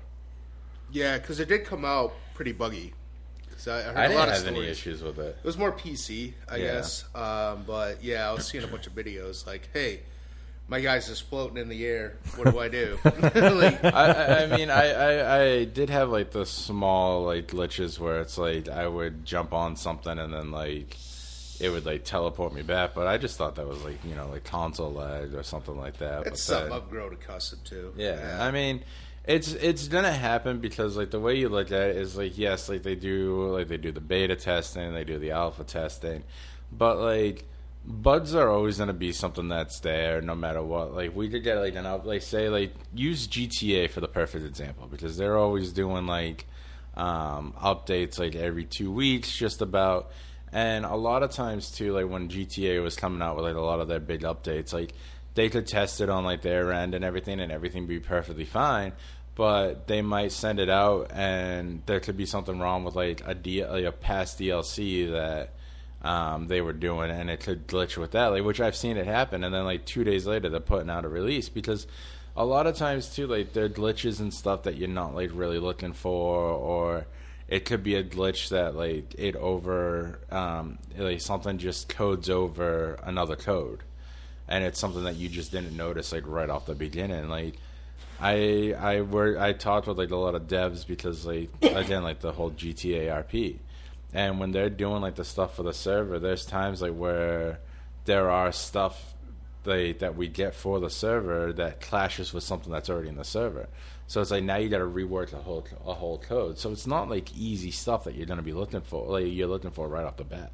Are you okay with paying then $70 for a game with constant updates, or at least free updates up until they shut off those servers for that game? Probably, yeah. I mean, like, $70 is a lot of money. I still think like we're paying $70 for a game, like where we're also cutting out the middleman, like GameStop and Best Buy. Like I went on this rant like last time.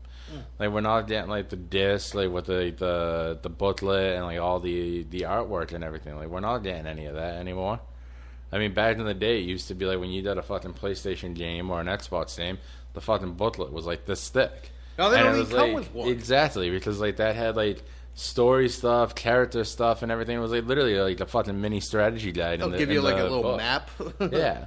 But like, we're not getting any of that anymore, so why should we be paying all that? Unless you pay for like a collector's edition or something where you're paying like another $30 or $40 markup on top of your base now $70 price point. I bought Zelda Tears of the Kingdom at GameStop, $74.20 out the door.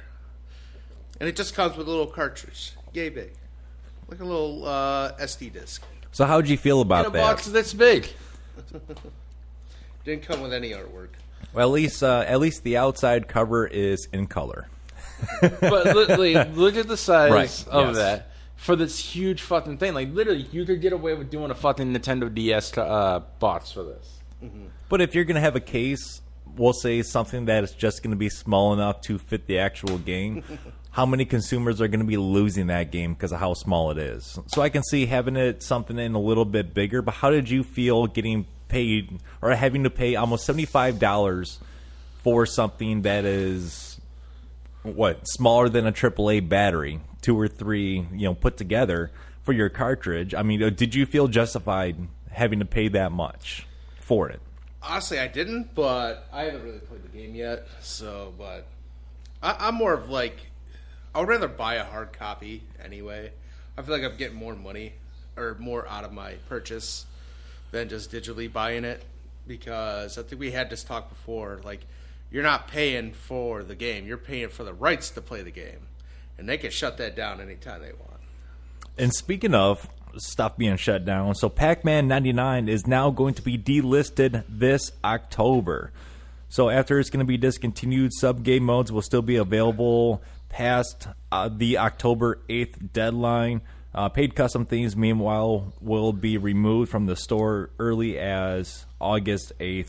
So that's something that we're going to have to deal with. We're going to have to deal with paying $70-something for a game, like Fortnite. When those servers finally shut down, whenever that may be, there's going to be a lot of people that are going to be fucking pissed off because they're spending real, actual money to convert it into the currency of V-Bucks just to buy a cosmetic skin that's going to do nothing for the game. And, I mean, if they're going to try to resell it, okay, I can maybe see that. I know, like, resale value for stuff like that for accounts, World of Warcraft is still high up there if you got, like, some legendary armor and some gear and stuff like that that somebody might enjoy. I can see that kind, but going into these games, we're not going to be having a lot of resale value. I mean, you're going to buy a game and you're going to have to pay a lot more for the game, and hopefully you do get that $70-something out of that game that you get a chance to enjoy. Mm-hmm.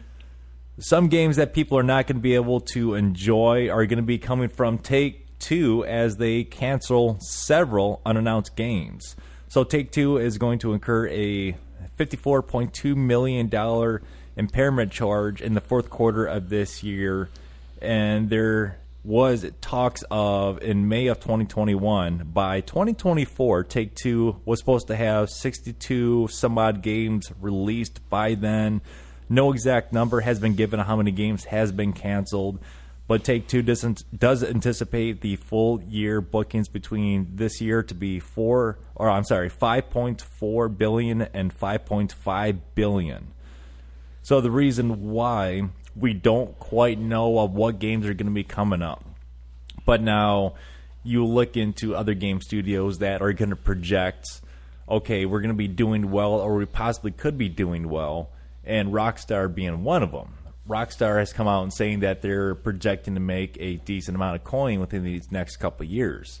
Well, they're going to make billions of dollars. But does that raise the question, are we coming out with a new Grand Theft Auto game? Yeah, 2025. They're doing GTA 6. Has that been confirmed? Been confirmed. You didn't see all the leaks? Well, I did see the leaks. We talked about that last time, too, the leaks. Yeah. Right, yeah. So there has been leaks for a while now, but has it been confirmed that they are actually coming out with it? They confirmed a release date in 2025. But that could get pushed back by, like, the end of this year. Yeah. That's just from what I read. And obviously they made probably billions of dollars just in shark cards. Because this year will be the 10-year anniversary release of GTA 5. So, and I don't know. This is just what I saw. Like, they actually leaked out the map, which is substantial, way bigger than GTA 5. So, and obviously it's going to be Vice City. You're going to do all the areas outside of Florida too. So I still feel like what they should do, like something with the online mode, is allow your character transfer. Be able to fly your, especially if they're both on the same system. If they're both going to be on Xbox and the PS5 and the Series X and S, is allow it where your character can, your online character, your GTA avatar, and just let it transfer over to there as well. And I understand everybody's got these high levels with these characters. Mine's 3 something and all that. But at least allow it to where even if your character is at high level, you still have to do say instead of it now being oh, you have to be level 100 to unlock this vehicle or this set of weapons, make it where now you have to do something else to be able to unlock that that weapon. Make it a sub goal type of thing. I don't know how I would feel about that, because if I were to think about it, have I spent a lot on shark cards? No. Have I spent some money on it? Yes, but I've also grinded on my player for years now, because like you just said, we're going on 10 years of having this game come out. That's a lot of time that you have put into a character. I do have a card that flies that's fully upgraded with missiles. Chris, I know you got a yacht. So will all those purchases be able to transfer over? Or yes, okay, let's say they are going to be transferred over, but I have to hit level 250, or I have to get a certain progression within the online mode of it in order to unlock all the stuff. Am I going to have to pay a premium? Let's say $10 to transfer my account over, which is fine if I pay $10 to transfer $300 of account material over, or am I just going to go ahead and lose everything and I have to just regain? What I'm saying is because give or take, the game's going to be set in 2023 or something like that, a newer year. So you got to think about it. There's they're going to be redesigning all these cars to kind of go with the redesigns of the current cars and stuff like that. So it's you're still going to have the base cars that are going to be able to be unlocked right away. But I'm saying say for instance they decide to put in say the Dubster 6x6, if you remember that one. Say they decide to put that one in, and say we're not somebody who's playing as a new character, we can unlock that vehicle by doing something say winning you gotta win fucking 15 races, which if you get with your buddies you can easily do that just like that. That's something I said before, my buddies and I used to do that. That's how we made a lot of our money at the beginning, by grinding and everything and getting a lot of these unlockables, is because they were oh, you got to win this amount of races, or you got to do this in races, get this many takeovers and stuff like that. And then you just get a small group of buddies, and you each say all right, I'm gonna take we're gonna do it 2, 2, 2, and 2. I win 2 races, you win 2 races, Mike wins 2 races, and you just keep doing that in a cycle.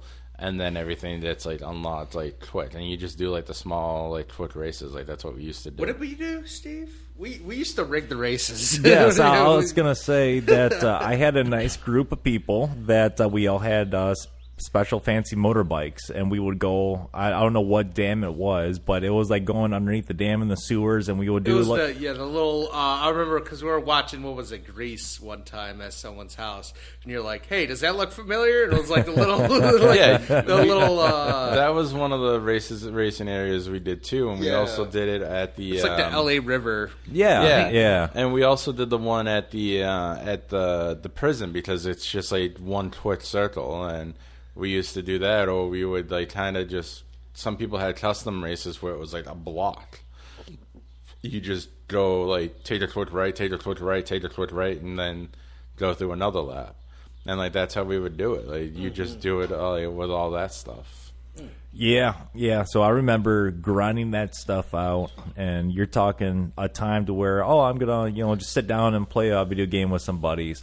But you're grinding on the same track for like 4 or 5 hours because everybody's got to get their turn on winning. But even then, we weren't winning a lot of money compared to what it is now. You had to, the way you had to do it was you had to set it for like, the way we figured it out, which was like the way to get like more money, is a lot of it was all timed, which is why you set it for higher laps. If you do it over 5 laps, you got an X amount of additional money. If you did it over 10 laps, additional amount of money. So that's why we would sometimes just do like the prison one, and you would do like say 15 laps on the prison.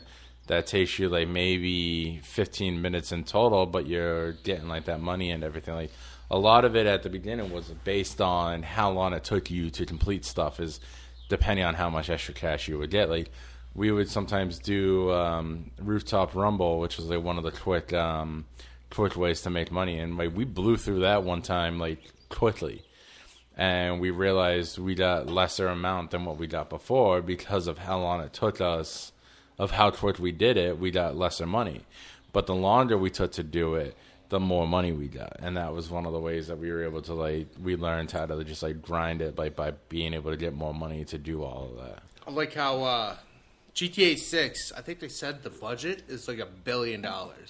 Well, I mean, they made $1 billion by day 2 or 3 of release for GTA 5. So many. I think it was like the highest selling game, like of all time. So they're gonna make that budget back within like the first day or like day and a half. God, I want that job. Pay me money to go scout around Miami for a while. You're talking like taking photos and videos and like environment design, that kind of stuff. Oh yeah. I mean, it's going to be good to see, like, because you got to think about it. Between when the games first came out, I mean, we had London in the first one. I forget where, like, the second one took place, but the third one was Liberty City. We didn't see Liberty City again until fully GTA 4, and they modernized that for, like, 2008. And then you got Vice City, and then you got San Andreas after GTA 3. But then GTA 4 came out. You went back to Liberty City. GTA 5 came out, which I was shocked that they went right back to San Andreas, as you literally had San Andreas the game before, not including like Liberty City Wars or Vice City Stories. And then now you're going back to Vice City. It's like it's gonna be awesome to see like how much of a big change like that they're gonna be doing for this. As you saw, like the big changes they did for San Andreas. I mean, you literally were just on the Los Santos Island, and then they added a little bit of San Francisco. No, it wasn't San Francisco that they added. It was the other one, like Los Venturas or something like that. They added like the desert area to make sandy shores. Yeah.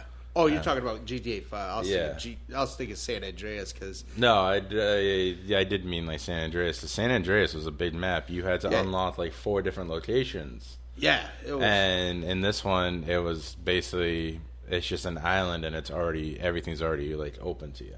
Yeah. Which is something that I didn't like, because like, in Liberty City, like you had to like... unlock. Progress and unlock and everything. Yeah. That's why I'm kind of curious in the new one. Because, they're going to expand probably, like, on the Everglades. maybe like Disney World. They're gonna go into like the real true Florida area with all the terrible people on the planet. You think we'll be able to go to Brady's house? Brady's house? What? Brady's house? Brady's house? Yeah, his Florida house. Oh, his Tampa Bay. So in GTA 6, is that what you want? Is a Tom Brady house? No, I was just being sarcastic. You can go and visit, hang out with? But I do, one of the big things I want to do is because we know, especially when Vice City came out, they based it in the 80s. We got a lot of references to, Scarface, Miami Vice, all that. What are we going to get the reference to, in this game, especially considering this time frame? So if that's going to be a question that you want to ask, what time frame are we going to be going in? I believe that modern day pop culture is always going to be there because it's obviously be modern. You can always rip on modern day pop culture, like how Grand Theft Auto 5 has always done with updates. And it's nice that you can add on. I'm a classic rock guy, so I'll listen to the classic rock radio. And then you have Kenny Loggins, playing as a disc jockey. So it's kind of match it back and forth between that, which I find kind of cool. We built this city. No, that was on Nonstop FM. Oh, my God. No, we listened to classic rock. Yeah, what was it? No, but that one was on Nonstop FM. We would always Radio listen to Gaga. Radio Gaga Los by Santos Queen. Rock Radio. Yeah, so, I guess the question would be, I'm going to ask you guys, what do you want to see in GTA 6? And then the answer for me would be, I know Metaverse at some point is going to be a thing. I know that we have spent countless of hours hanging out in our motorcycle club, Truffle Butter, with Marge. Truffle Butter? Marge. Over-serving us to the point of pure intoxication and passing out. But I think having that cool little hangout and you guys can all, come over and as stupid as it does sound, I think being a gamer, that's one of those platforms of, I know that the PlayStation Network, they try to have it to where it was their own community little thing. You can have your little home. You can invite people over. But if you can already do it on a game that is already huge, that would be awesome. You can have your friends drive your cars over. You can hang out and, have your own bartender. I want to piggyback what I said before. I want to have Disney World as a drug front, Jesus, like that. See, my thing that I want to know is because talking about how you said all the games, all the movies and tie-ins to games and pop culture, especially with it being taking place in Vice City, you got to figure when we first played it was in the 80s, so we played as Tommy Vercetti. Now, rest in peace to Ray Liotta. But I know that there's a lot of people that can imitate voices as best as they can to try to sound like past celebrities. Could we get say I know Sonny Tommy was probably in his mid 30s, so judging by now he would probably be in his late 60s, early 70s. Could we get an older characters from the past games to come back, Love Fest, Love Fist, they were big in Vice City. Rosenstein, could William Fichtner come back and do the voice for that? So, and even oh no, you killed Vance. I was gonna say maybe Vance should come back, but I just remembered you killed Vance in one of the final missions.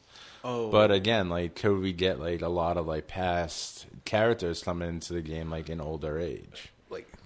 Love Fist doing their final tour, yeah, farewell tour.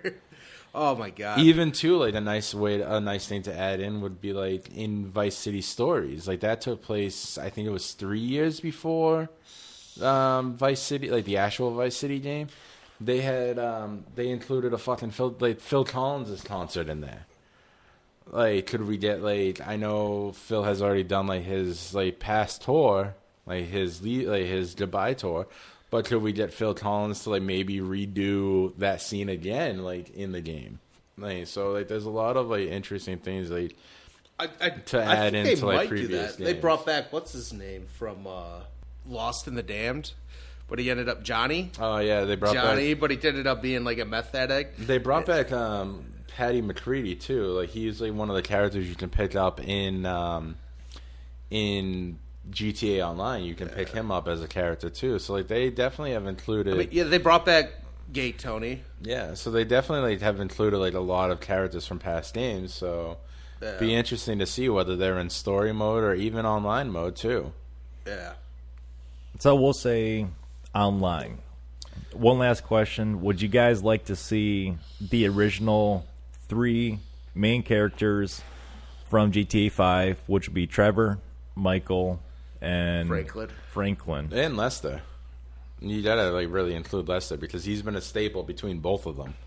I would love to see that. So you guys want to see at least those past characters come back?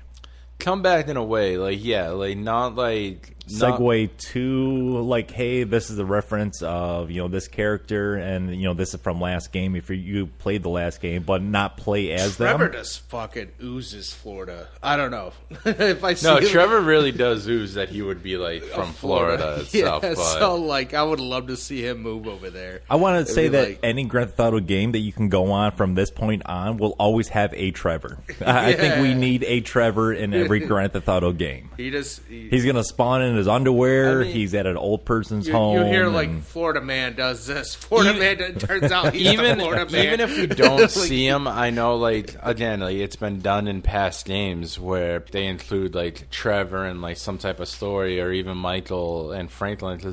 And I guess like one of the big recent updates, like Franklin is now like a CEO or something like that of like some big company, and you work for him. So it would be interesting to see, like, say, like Franklin, like coming back and like kind of having to do a few things in Vice City, but at the same time, you don't really see Michael in the online mode because like now it's at the point where it took place before the game, but now it takes place after and everything. But we still haven't seen Michael appear, and then the same with like Trevor. I think if we do end up like seeing like say Trevor or Franklin or Trevor or Michael, it would be in a way of like some type of like story that's like on the radio or something, or even him calling into like the radio station. Because like at the same time now, like I think some of like the stuff that they could add in with like some of the games is not like an actual like standalone radio for say Vice City itself. Like they could do like a Sirius XM type of thing, like a satellite radio, and like say you go on like one of the satellite radio talk shows, kind of like a Joe Rogan type thing, and fucking Trevor calls in on that. That's something like that would be a cool thing. I could see that happening. And it's like you don't even have to like even if like say Stephen doesn't want to do it, you could still take like snippets. So now he's going to get a royalty from those snippets from GTA 5, but you could still take like either unused like cutscene shenanigans or stuff like that, and put it into like into that type of thing, and he would still get royalties for it. So even if he didn't want to do it, he would still get the royalties. I would like to see the returning members of it, and I think that if you were to have a character like Trevor in a new one, I think that Stephen Ogg is going to have to be one of those people that are always going to have to come back. I think on what you were saying about the character making a segue into the story somehow is going to be the right bet. Kind of like a Lesser situation, right? You're going to get a phone call from this person. You're going to have to work for this person. You're going to have a very short interaction or dialogue with them. You're not going to be able to play with the person.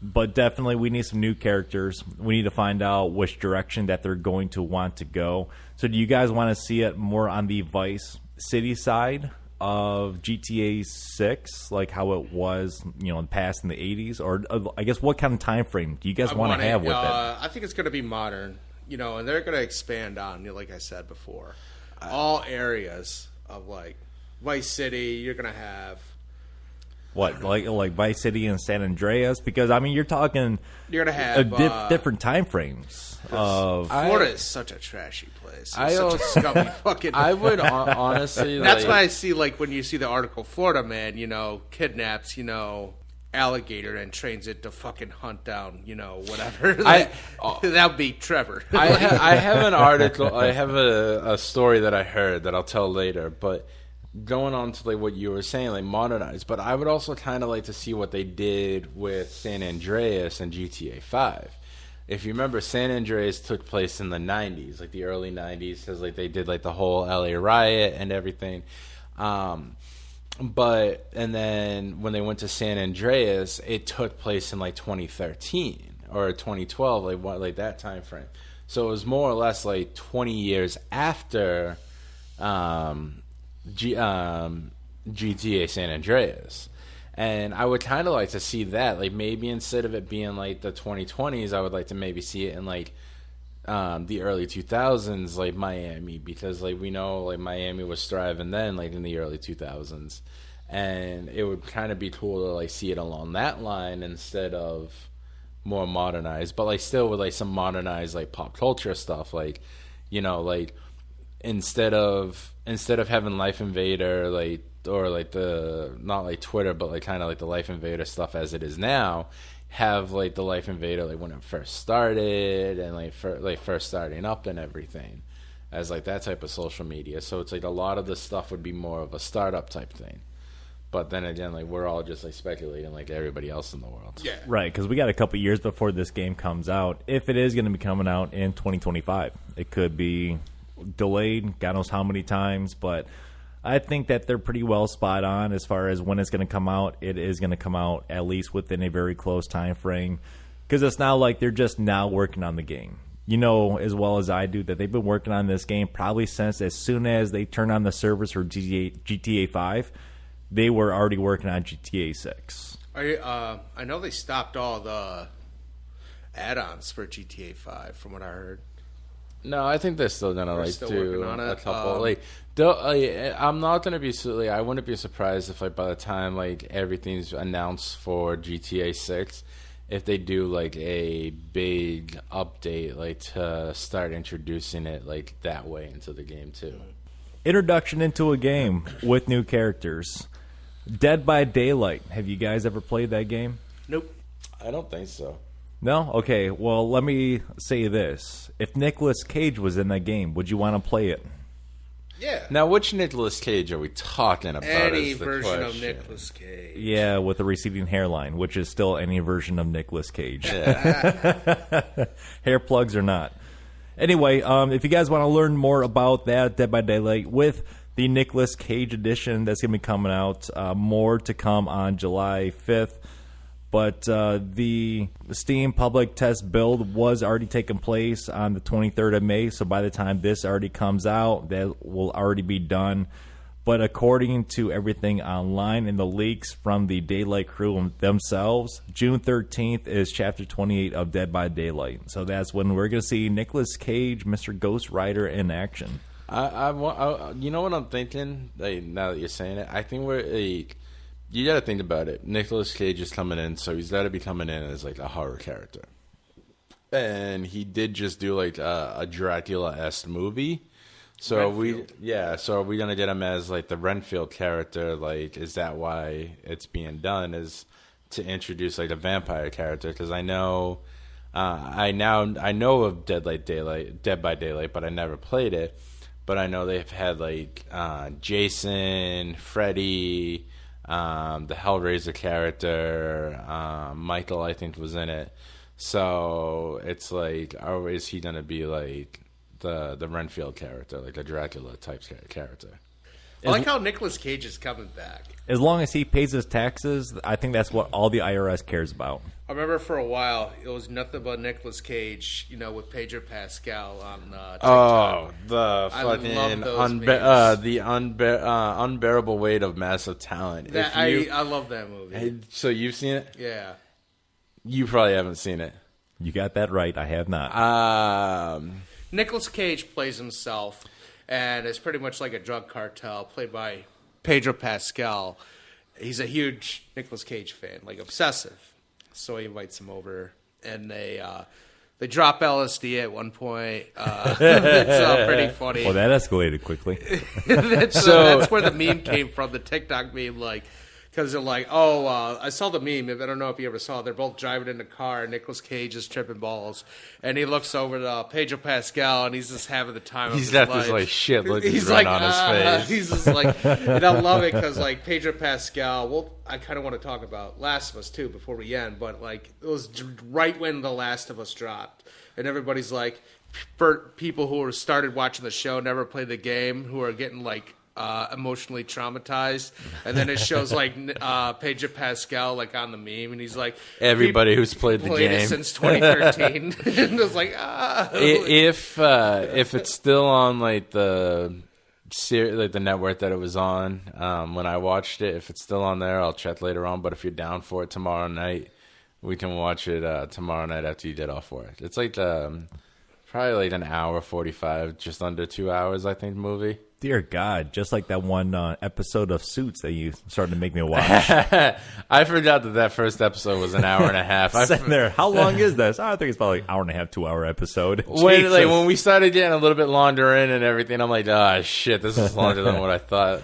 Overwatch 2. Have you guys ever played Overwatch 1 I've never played an or Overwatch 2? Game. Okay. Are you guys even a fan of really Blizzard at all? No.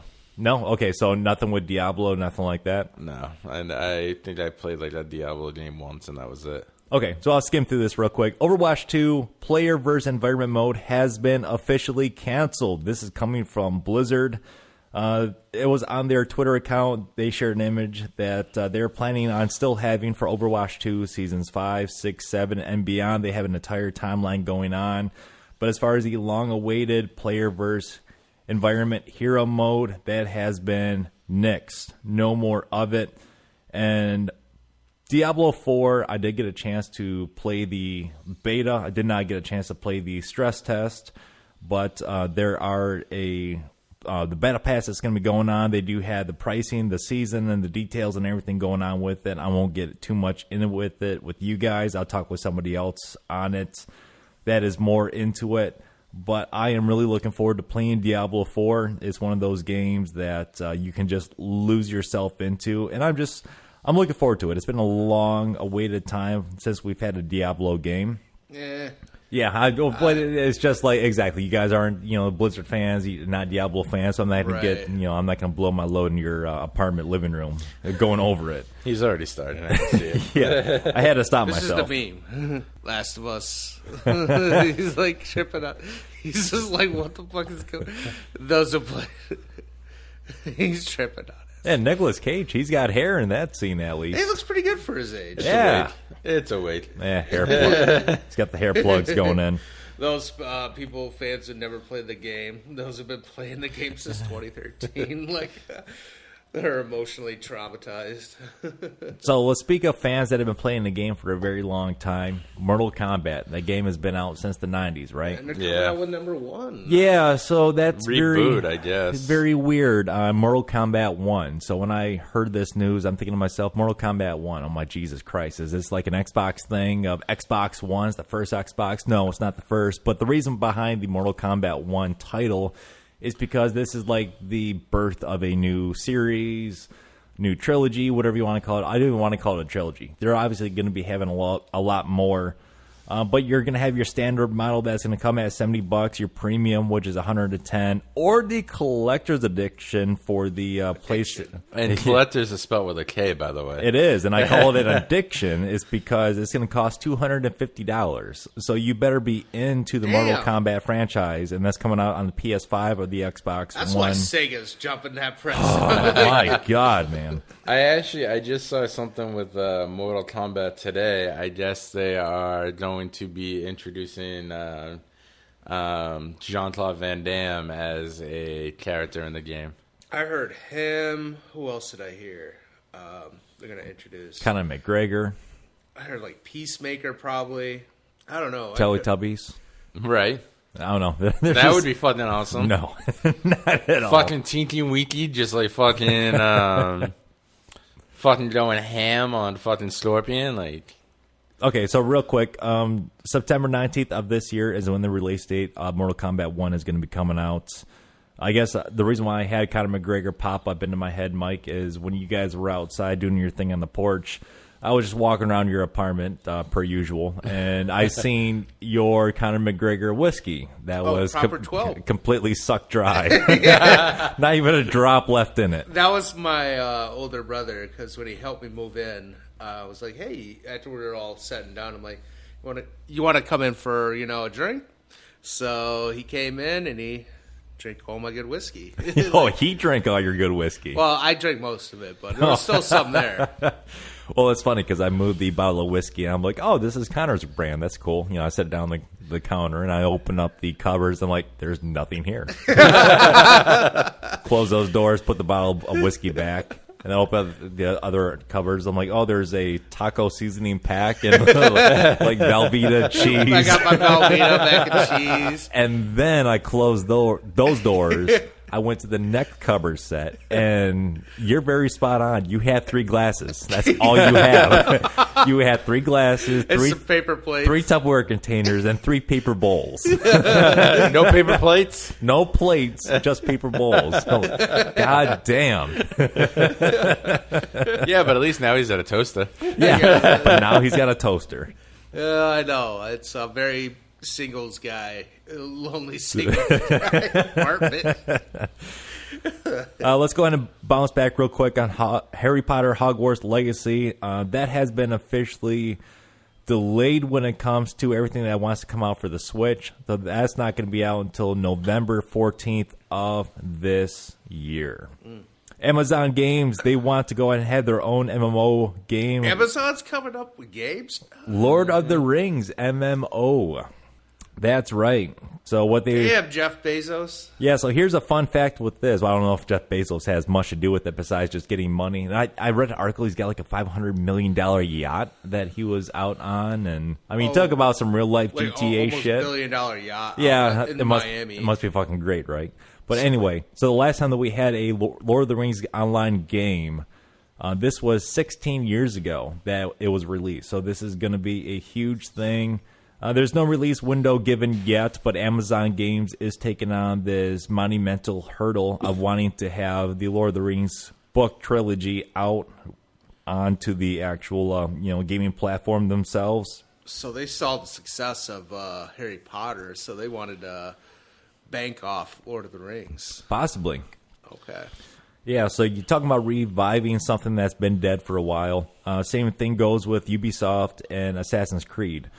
So Assassin's Creed, they're at %reduction coming up. Their head count went down to 20,000 people just because of everything going on, COVID.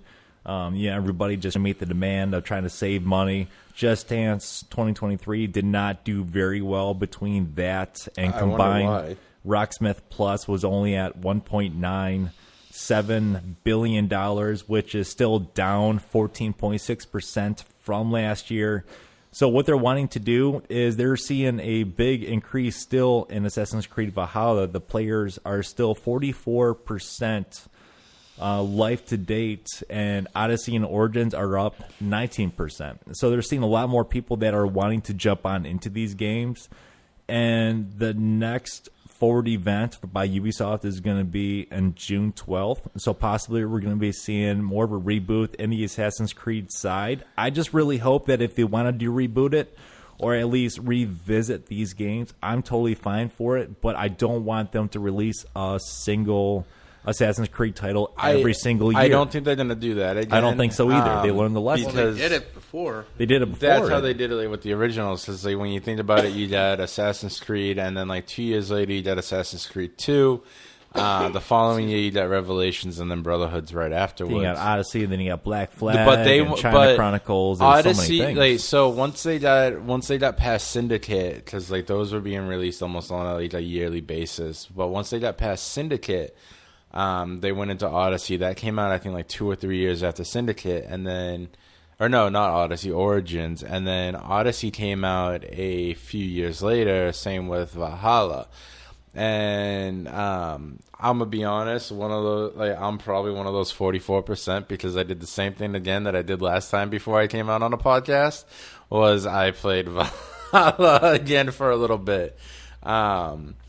But I did see that they just released the trailer for Mirage, but I haven't watched it yet. But one of the things that I actually, when I started playing Valhalla again, a mission that popped up that wasn't there before, and on that mission you had to follow somebody who is part of the Creed. And like, again, this is all before like the Creed fully became called like the Creed and whatnot. She wants your help taking down somebody, and she hints at going to Jerusalem for the big like a big setup for something. And I think that's what, because I'm pretty sure I read that Mirage takes place around the time frame that the original Assassin's Creed would take place, and it kind of lines up with the time frame with Valhalla too. So I'm definitely gonna be I probably won't watch the forward when it comes out, but when everything comes out with like Mirage, I'm probably gonna watch it to see like what they had to say. I still kind of hope that they kind of do it like the same way that they done this one, but I kind of hope it also includes a little bit of like the Unity stuff in there, where Unity you were able to like customize your character to make it look how you want it, and I kind of hope like that they might include like that a little bit too, instead of it being like, yes, you're still playing as like some main character, but you get to customize that character how you want that character to look. I think that would be like a cool thing to add into Assassin's Creed, so that way now you're taking a character like, say, like Eivor, who you can do a little customization with, like with both the genders. I'm kind of hoping like that there's a little bit of like a more customization area to that as well. Like, so say for instance, like you could take like your character, you can make it how you want it to look, like race, skin color, all of that. Say like changing the eye color, the hair color, all of that, where it's just now all in one customization. And kind of like with how Survival is, where you can unlock like different character customization options as well, like hairstyles, beard styles, stuff like that. And I think that would actually be like pretty cool. Did you guys watch The Last of Us by chance? Yes. I have not, no. Oh, loser. I know you despise the third episode. No, I do not. In the group chat, you guys were talking that it was a pretty good ending, at least to the, was it the first don't cancel season? me, Chris. Like, I'm not. I'm just saying. I know you despised it. Like, I love Nick Offerman. I thought it was a great episode. I something that they didn't show in the video game, which I thought was pretty cool. And I'm nothing against their whatever.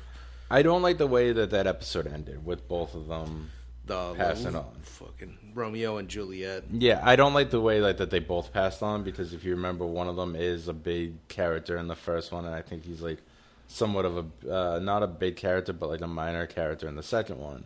Yeah, and I'm kind of like a little disappointed at like the way that ended, but yeah, the whole series I thought like it did well. And one of the things that I think is probably like one of the coolest things is that they brought back a lot of like the voice actors from the game. They brought them in. Tommy in the beginning with the Karen, who he worked for, the Karen lady. Reminded me of just an angry substitute teacher. Yeah. They brought back Joel, who was the right-hand man to the the cannibalistic cult. And they brought back Ellie in the season finale as the mother of Ellie. As the mother of Ellie. And I think it's cool that they incorporated like the cat, like the like these people that got these characters started in a bigger way. It was honestly, when I heard that voice, the guy who played Joel, I'm like, that's Joel. That's the real Joel. I'm like, I'm sorry, Pedro, I love you, but that's real Joel. He could have played Joel. I don't know. But I thought it was overall really great. I think, I mean, don't get me wrong. I mean, there's a few, critiques I have for it, but, it's definitely going to once Emmy's season comes up. The cool thing about it, though, is it wasn't like just like all new writers, creators for the show. The creator of the game had a big role in creating the show, and I think that's why it's like a lot of like, it's probably one of like the best video game adaptations you're going to see. I would have to say. And one of the cool things that I always watch like the behind the episodes. I don't know if you've ever watched those, but one of the cool things is in the game when they're in that city, like where everything like went down, like with the Karen and whatnot. Yeah. When they're in that city in the game, it took place in Pittsburgh. But they changed the area to Kansas City. Kansas City, that's because the area that they were recording in I think it was British Columbia, the city that they were doing a lot of it in resembled Kansas City. So that's why they made the change to go with Kansas City instead of Pittsburgh, because of the resemblance. And I think that was actually like a cool thing that they did, was instead of like just like, you know, trying to digitalize it to make it look, they just said, you know what, we're going to make some minor tweaks here and there. And the fact that the creator was on board with it, that he was the creator of the show as well, that he was still able to have his input, I think is what made it probably one of like the best, if not the best, video game adaptation of either show or movie. I was on the fence at first to see what's her name from Game of Thrones to play Ellie. Bella Ramsey.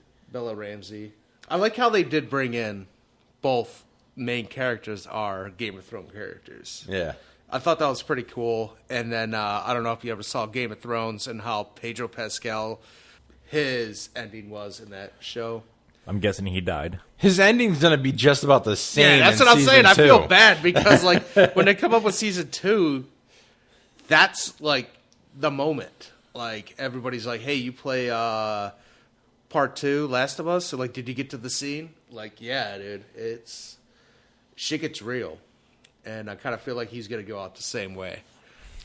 I mean, his head's not going to be, like, you know, fucking pushed in by a giant mountain, but he does get the shit kicked out of him where he does. Yeah, the golf club. Yeah, but I honestly, like, I was the same with you. I was on the fence, but then I started to replay through. And I'm like, you know, she grew on me. It wasn't just that, like, she grew on me. I replayed through, like, some of, like, the game, like, the whole game and everything. Like, the dialogue. And I realized that if you were gonna bring back, like, if you were gonna make her, like, they did like the right casting choice, because she embodied Ellie in a way that really, when you look at it, I don't think anybody else could have. And the way she embodied it, and she took the video game character and made it her own character in the show, but still added those same video game tweaks. She did a fantastic job at it. I didn't like, everybody loved the DLC episode. I didn't really like it.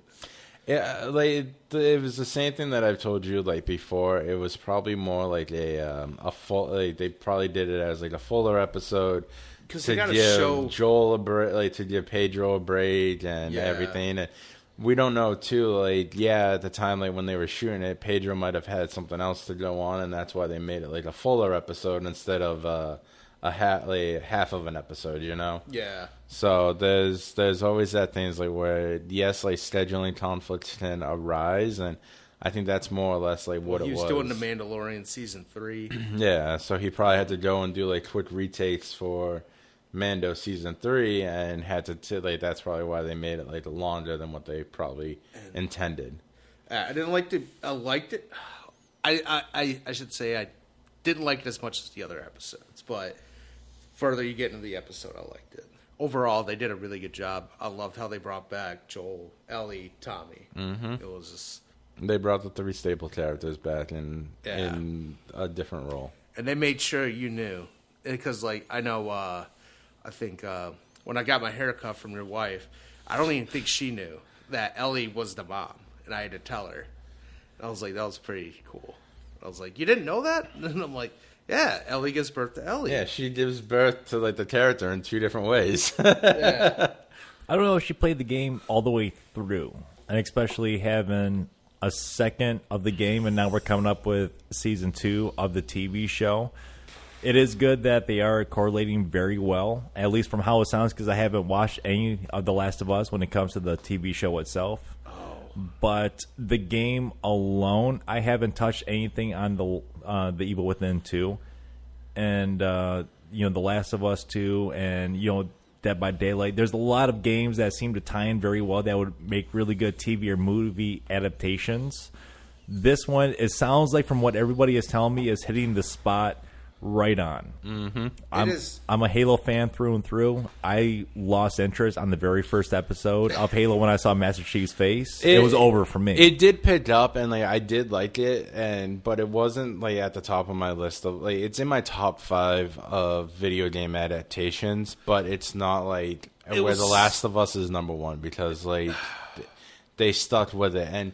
But one of the things that I read with 343 and Bungie talking with HBO and having them, or Paramount Plus and having them do it, is they also kind of wanted to make it their own type of thing.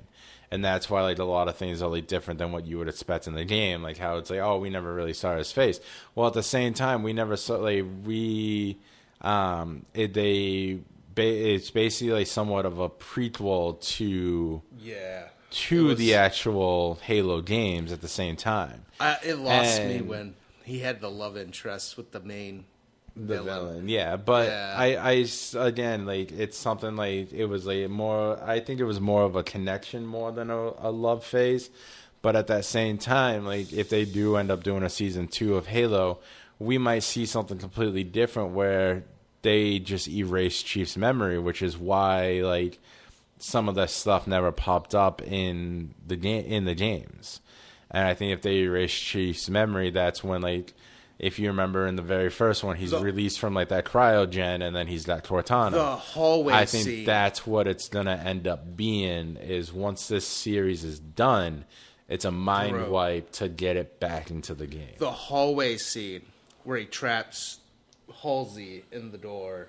I think he decompressurized it or whatever, and he's like, make me get her out of there. I was like, that was a fucking good scene. He's like, you have control over me. She's like, no, I don't. And he was gonna kill Halsey, and then he was like, no, you gotta make me get her. I was like, holy shit, this was good. That was a good scene. I think that's why they're doing it this way, because they're throwing a lot of loops into what people are used to, and I even read that it's a prequel to the video games. So that's why I'm thinking okay, maybe by the time the series is supposedly going to be said and done, you're going to get a mind wipe, and basically everything's going to the final scene is going to tie into the opening scenes and everything with Halo 1, where the ship's getting attacked, and then you're going to see Chief being released from the cryo sleep tube and whatnot. And I think that's going to be the whole right into the game. So let me go ahead and toss this one out real quick. If we wanted to say that, okay, the first season of Halo on HBO Max is going to be something that's supposed to prelude the video games. Paramount. Okay, thank you, Paramount. Paramount Plus. I wasn't going to correct him. I was just going to let him run. There's so many goddamn streaming services. I don't know what the fuck's playing on what anymore.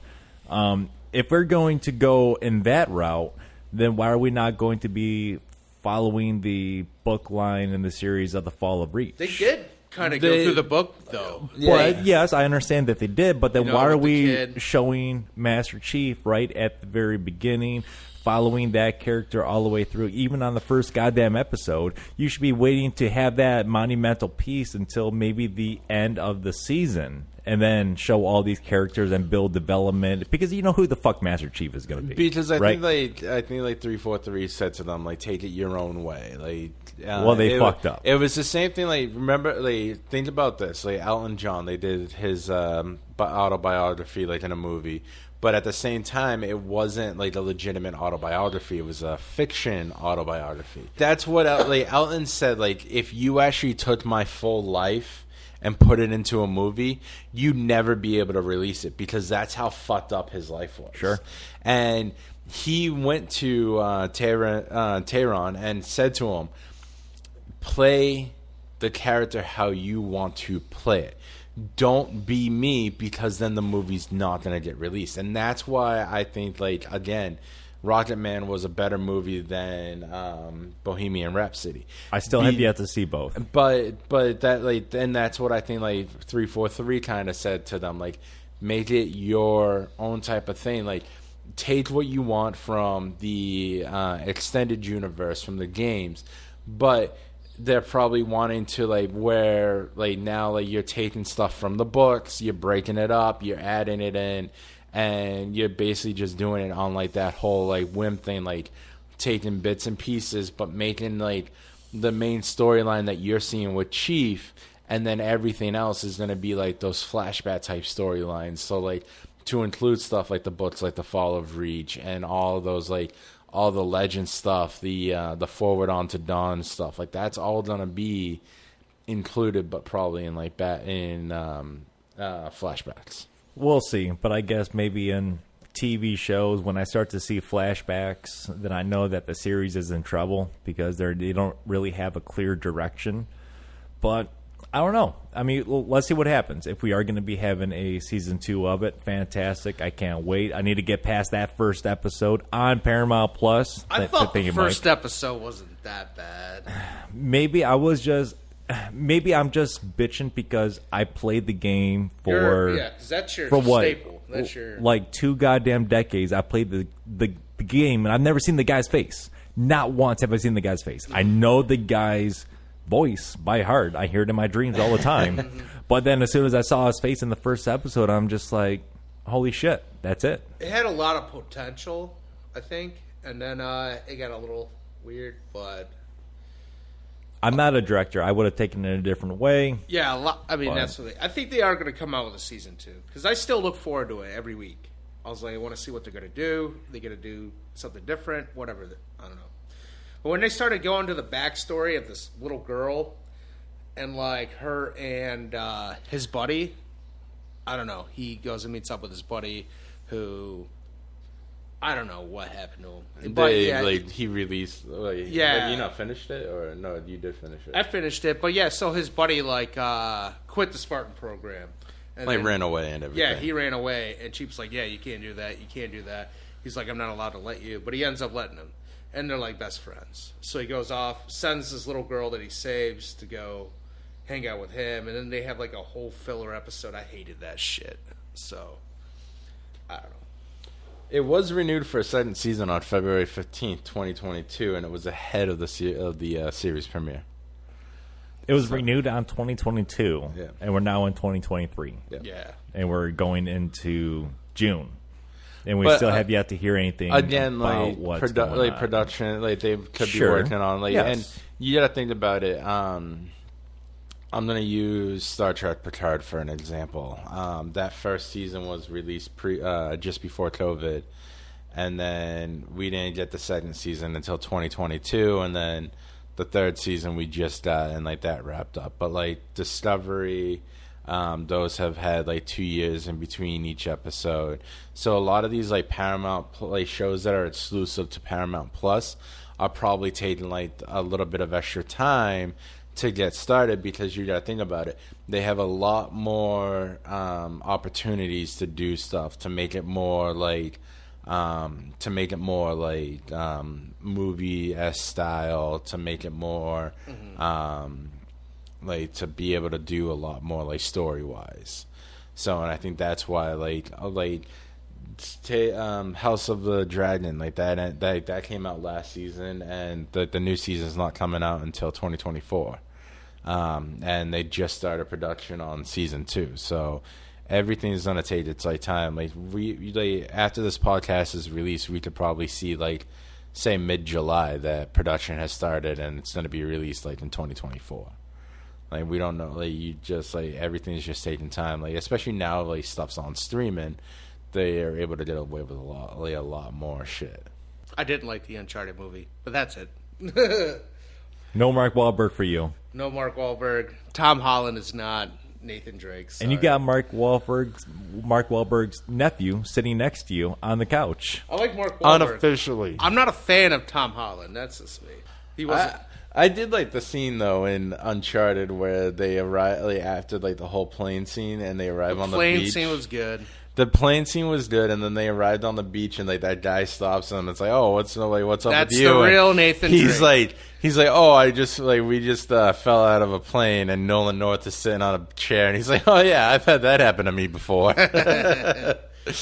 So, but I liked it, but at the same time, like, I didn't like the same boat as you. Like, it was good. Like, it was a good representation of the game. Like, they did include they included like a lot of the stuff from all the games. Yeah, and I think if they do like there's talks about them doing a second one and possibly like a third one, they're gonna include like a lot of characters. And I wouldn't honestly be surprised if they did like the same thing with Nolan North and they had a couple cameos from like Sully. Like the original Sully, Claudia Black. Like, I wouldn't be surprised if they had scenes from that. Yeah. But talking about movies, I did actually see the new Avatar movie.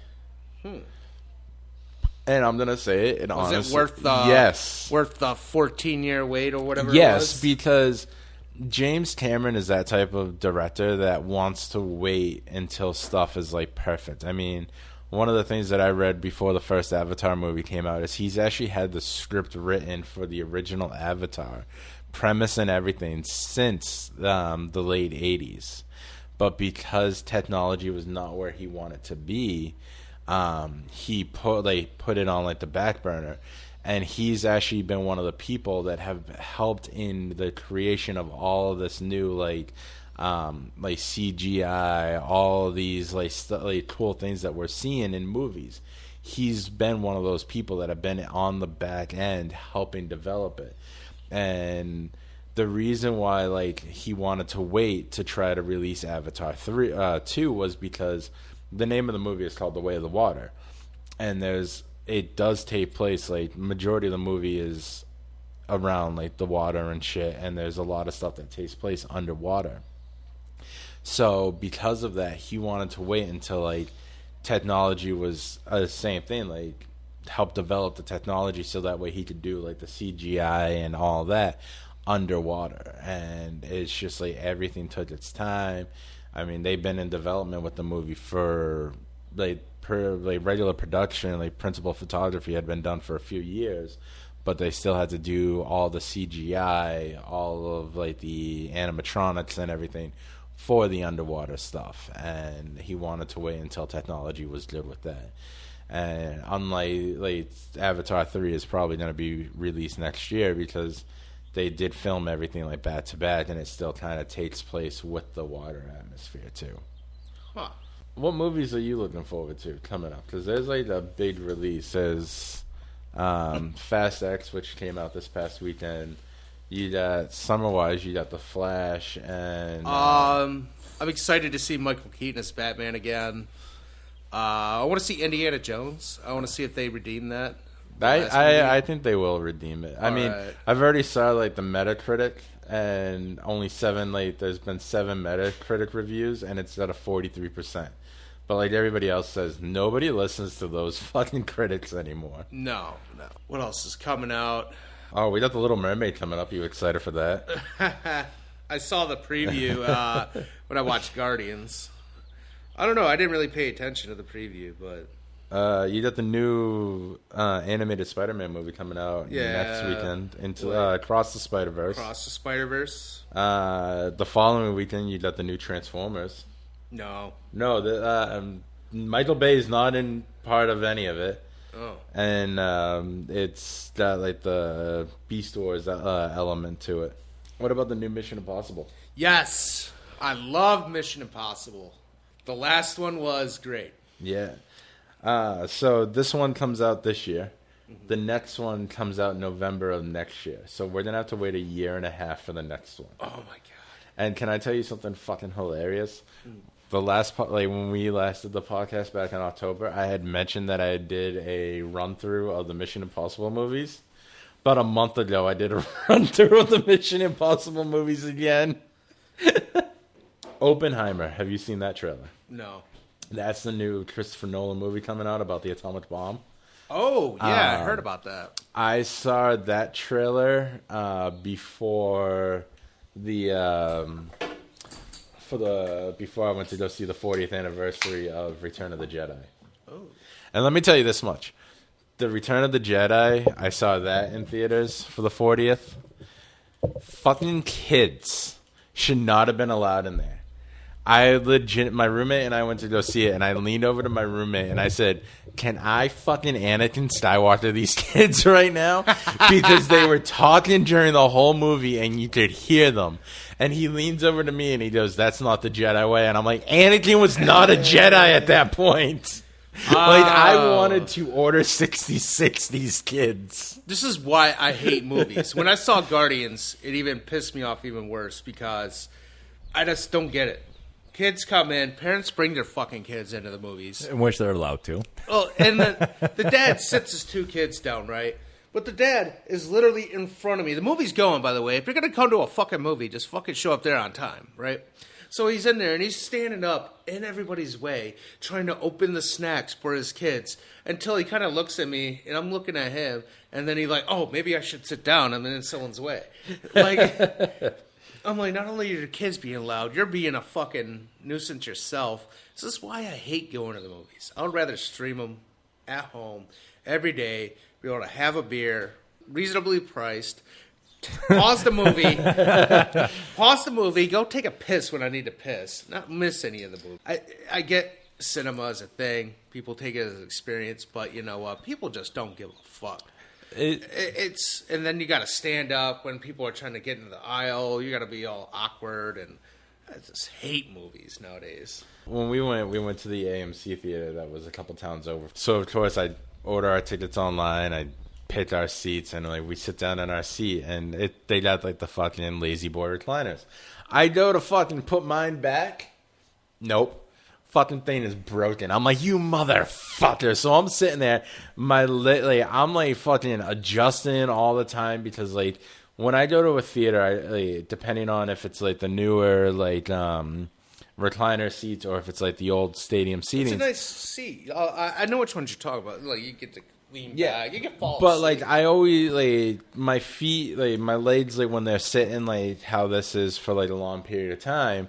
My legs get like twitchy and stuff like that. So what I do is I switch my feet off and I put my foot up on like either the chair in front of me or as in like the AMC theaters, like with the recliner seats, my feet are up, but like sometimes like one foot is actually off the recliner and like bent at like the 90 degree. And then like I'll put that back, switch off with the other one. And that's just how I am. Not being able to fucking do that during Return of the Jedi really fucking pissed me off, like because I wasn't able to like put my foot up because the space between like the seats is like fucking 5 feet, and I'm like, Jesus Christ. So the one time I go to like want to like actually sit and enjoy the movie like in like the theater experience, and I can't even fucking do that. I'm like, Jesus. One of the other movies that I seen coming up, and I don't know if you have any interest in it. I don't know if you saw the first one. But the Meg 2. No, I never. My God. So they are coming out with another Meg movie, and the way the trailer starts, it's like 65 million years ago, the Earth was ruled by the greatest predator of all. And during it, they show the fucking T-Rex running through. And the T-Rex picks up like a fucking another dinosaur and starts eating it, and it's on the beach. All of a sudden, the fucking Meg just comes out of nowhere and takes it. And when the first Meg movie came out, I thought it was just like one of those like grabber movies, like it's gonna be a B movie, whatever. And I'm seeing the cast, and you got like Jason Statham, Paige Kennedy, Ruby Rose, Rainn Wilson, and like whatnot. And I'm like, this is an A-list cast, but it's gonna be like a B movie. And I was shocked to see that it was a lot better than what I had going into the theater, and I cannot wait for that one. So you can't wait for a second one. Mm-hmm. Especially after the trailer where you're having a Megalodon, a shark. Yep. Fighting out the dinosaurs. Yep. And that attracts you. Yes. I'm a simple man. Well, I'm a simple man, too. Again, I'm going to, like, when I get home, I'm going to go see the new Fast and Furious movie. Why? Because I love the people that are bitching about it. I don't care about, like, the fucking, all the shit, like, where they're going into space and doing all this stupid shit. I'm just loving the people that are constantly bitching about the fucking franchise still going. I'm one of the reasons that franchise is still going, because I pay to go see it. I pay for when it comes out on, like, streaming or Blu-ray or any of that. Because I know it pisses other people off that they're still making the movies. I will say for something like that, Vin Diesel has pretty much taken the ropes or taken the reins on everything, right, when it comes to the Fast and Furious franchise, which is good. It's nice to see that he is making it his own, and he has for so long. But at some point, when is enough enough? You know, is 10 movies enough to, okay, now they've battled it out in space, they've hijacked semis, they've done everything in every bit of every country on this world. Where are we going to next? Are we going to have Fast and Furious 11 and 12 on Mars? I mean, what's going to be happening with this? I mean, there's obviously the possibilities are endless, the imagination, it can run rapid, and you can put it into a movie format, have the right cast, and you can plan it out very well, but I can see something for the Meg 2, something like that happening to where they're battling on Mars.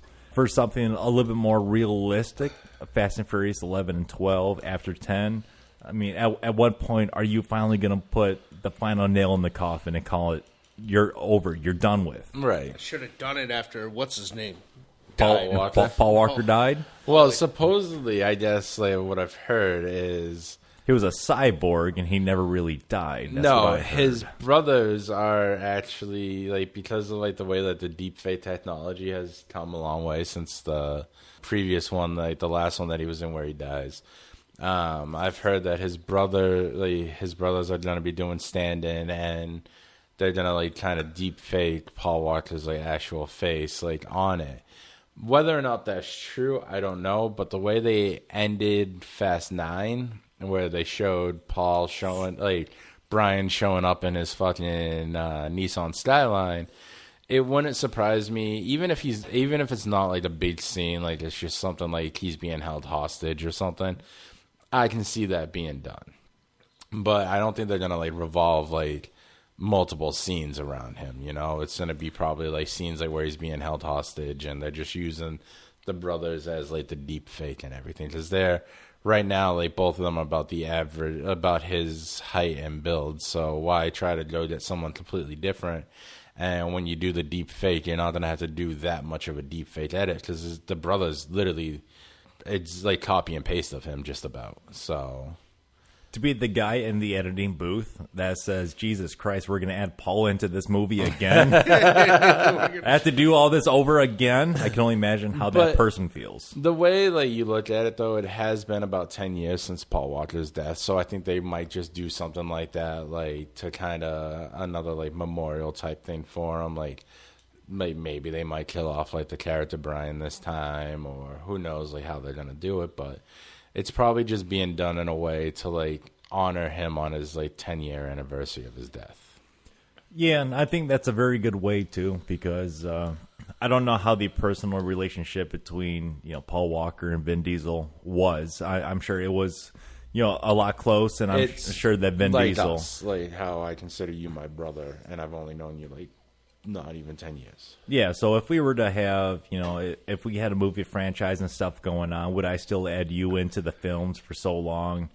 I think at some point I would still be, but then I would have to lay your character to rest just because it is the right thing to do, and I don't want to keep on using your name as some kind of a marketing hook or a scheme to get people in. And it's interesting now that you're starting to add more big name actors and actresses into movies, and you're starting to make it into almost like an Expendables, but right. This is Fast and Furious. There's a fourth one coming out this year with that one too.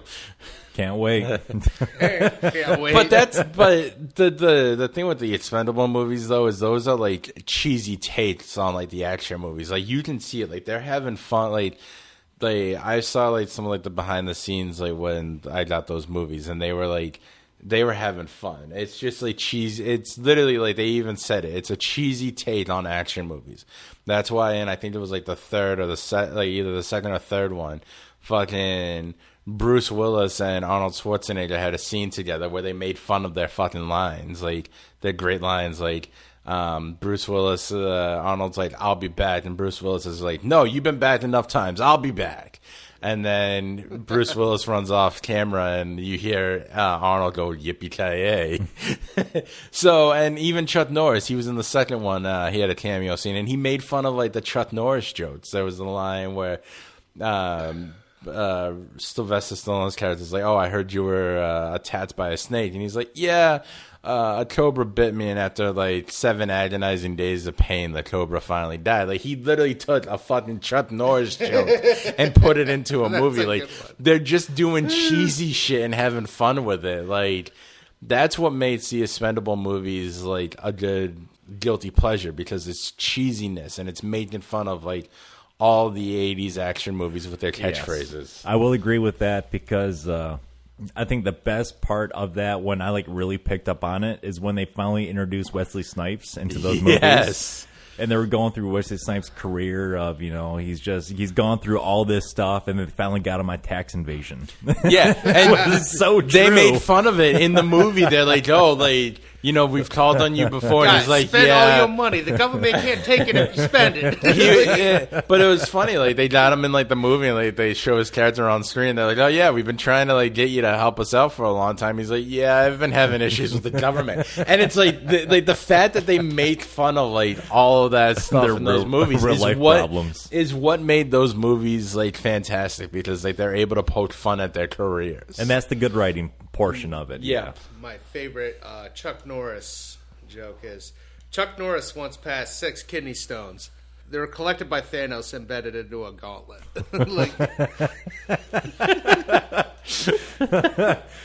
But it's going to be a sad day when Chuck Norris finally does pass away.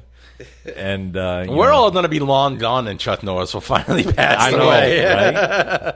It's probably been dead for 20 years, and we just don't know. Just keep on pumping it full of motor oil. It's like the funny one, like with the Chuck Norris joke, is like Chuck Norris was born on this day. Adolf Hitler committed suicide on this day, which is completely false, because Chuck Norris, I think, was born after Hitler had committed suicide. But it's just funny that people like change history and like Chuck Norris's birthday to coincide with like Hitler's suicide, and it's like, bro, like, come on. I will never look at another piece of total gym equipment ever the same, knowing that it was Chuck Norris, and it was another like famous female fitness model, like right? Yeah, that always did the infomercial at night. And Chuck Norris, he never looked like he fucking aged. And he was always doing this exercise, and he always looked fucking ripped. And even like to this day, yeah, he looks a little bit weathered and all that, but you would just tell that Chuck Norris is Chuck Norris. And it's an amazing thing that he is still around. And it's nice that we have all these old action stars, but at some point they are going to be passing away. So like Jean-Claude Van Damme going into the Mortal Kombat series of the video game franchise, and we are eventually going to be seeing them going away, and then we're going to have new action stars. We're going to have Jason Statham being around for a couple more decades, and then he's going to go away. And which I'm surprised they're adding Van Damme into Mortal Kombat. And what else are they going to add? No, but like the fact that he hasn't got like that they haven't changed like one of the skins in Street Fighter to be a Van Damme skin, because he was in the Street Fighter movie. Oh, I know he was. Yeah. I remember watching that really terrible movie. I know. Over and over and over again. It's still a fantastic movie. I thought it was a fantastic movie, and I think it was one of those really early movies of being a kid, playing the game, and then seeing it on film of, holy shit, these are all the characters that I played as, and now I can actually watch them on real life. And that was just really cool to see. Maybe that was like one of the earliest renditions of like watching a video game character being born on the screen. Oh, the Street Fighter movie? Yeah, correct. The original one with Jean-Claude Van Damme and then Min Wen Young. And you would be thinking to yourself, okay, there's like 16 characters that you can pick from, and then what character is going to come next, the next scene, and just how that was going to go about. And now it's just like a modern day thing to where you're expecting to see some kind of a big name, like a Fortnite game. Right. Am I going to see a Fortnite movie before I die? Guaranteed. They're starting to get character development over the course of the years and all that, and voice actors and actresses. So eventually you will be seeing it, but at some point, how are you going to see it? And that's why I'm just getting that anticipation built up so much. And then I was just so disappointed with Halo. And I hate to keep going back to it, because you have worse renditions of a video game adaptation going into a movie. Like, have you guys ever seen the Far Cry movie? Yes. Fucking horrible. But I love it. It was horrible. It was horrible, but I love it. I'm sorry. The original Mortal Kombat movie. No, Mortal Kombat 2 was a lot like it was more like a lot worse than the original. The Mortal Mortal Kombat. The original. The original was fucking hilarious because you had Christopher Lambert in there, and it's like Christopher Lambert is Raiden. Yeah. Yeah. Raiden. And you had the girl, the teacher from Billy Madison playing. Oh Sonya. yes. Oh my God, she was my girl back then. As soon as he had Scorpion and Sub-Zero came in on the big screen, I lost my shit. I was very much younger when, back when that came out, but I had a boner at that point because it was like, holy shit, this is something Get over here. Yeah, exactly. Yep. You can finally relive it, and it was like, holy shit, I can feel my hairs getting up on my skin just because it was that cool to see something on video game 16, 32-bit pixel, now being onto the big screen. But now it's just, every day, it seems like when something comes out, it could be adaptation into something else. And it's very interesting to see how it is. So let's take one last thing before we end it. What can be a video game now, franchise, or even in the past that we still haven't seen that you guys want to see into a TV show or into a movie? I think Mike and I will probably both agree on this. Mass Effect. Yep. And honestly, like, I have heard rumors that Henry Cavill could be playing Shepard, and I would love that. That would be a good. And I think that would be good, but I wouldn't want to see it as a movie. You could bring Seth Green in there as Joker. Mm-hmm, but I wouldn't. I don't want it as a movie. And I've heard talks that like Amazon might be willing to buy the rights. HBO. I would love to see it more as a TV show because there is just way too much in these games to include it to have it be as a movie. Because the fact of the matter is a lot of people, especially with the Mass Effect games, do side quests. And side quests is honestly in these games is what helps progress the story. And if you do the movie and you're doing a movie and you're basing it just off the main 3 planets in the first one, you're fucked. But if you do it in like a side quest in TV show, you're going to have a lot better reviews and chance to do everything because that's what's going to make the movie or the adaptation. I think a lot of these video game adaptations, if you're going to do it, you have to do it right. And I honestly think a TV show. And I think The Last of Us kind of proved it, that it's a lot better as a TV show rather than a movie. You got so much to put in one, and you can't fit it all in an hour and a half to 3 hour time span. Right. Yeah, so you're going to put it out through 8 to 10 episodes, an hour to 2 hours apiece. A Metal Gear Solid movie, and I'm like, nah. It would work better as a TV show. Like, hands down. Like, there's been talks about Gears of War, too. That could work well as a movie because, in all honesty, you're literally just on the same planet practically the whole time. You're in the same area because they don't go into space or any of that. And I think like if you're doing something like based on one area, yes, that would make a fantastic movie. Like Gears of War as a movie would probably be fantastic. Gears of War as a TV show, probably fantastic, but not as fantastic as you did it if you did it like as a movie wise. They could do so much stuff with a movie with Mass Effect. For me, BioShock. Yes. BioShock. I would love, and I'm not talking BioShock Infinite where they're up in space. I want to see it Andrew Ryan underneath water. I want to see everything built up, having the Big Daddy. And I would love to see Big Daddy on screen. Like I would love to see one of those. BioShock. I thought the same for Assassin's Creed, and then Michael Fassbender / I was like Michael Steve Jobs. Yeah, that kind of fucking killed it. Yeah, because he literally did like Steve Jobs, and he's like, "Oh, I'm taking down Assassin's Creed." Honestly, would probably be a lot better as a TV show. Agreed. Especially because you have all these games, and each season of Assassin's Creed, like you literally, like especially with like the first 3. When you go Assassin's Creed 2, Revelations Brotherhood, and then Assassin's Creed 3. They were all Desmond Miles-esque as well, which you could get away with having the same actor play in like the out-of-character stuff per season. But then when you go into the game, like into the Animus itself, you have that new character to take over, whether it be like Altair or Ezio or Connor. Like, you just have all those chances to be able to take each game and turn it into a season. You literally could probably get away with like how HBO did it with 10 episodes.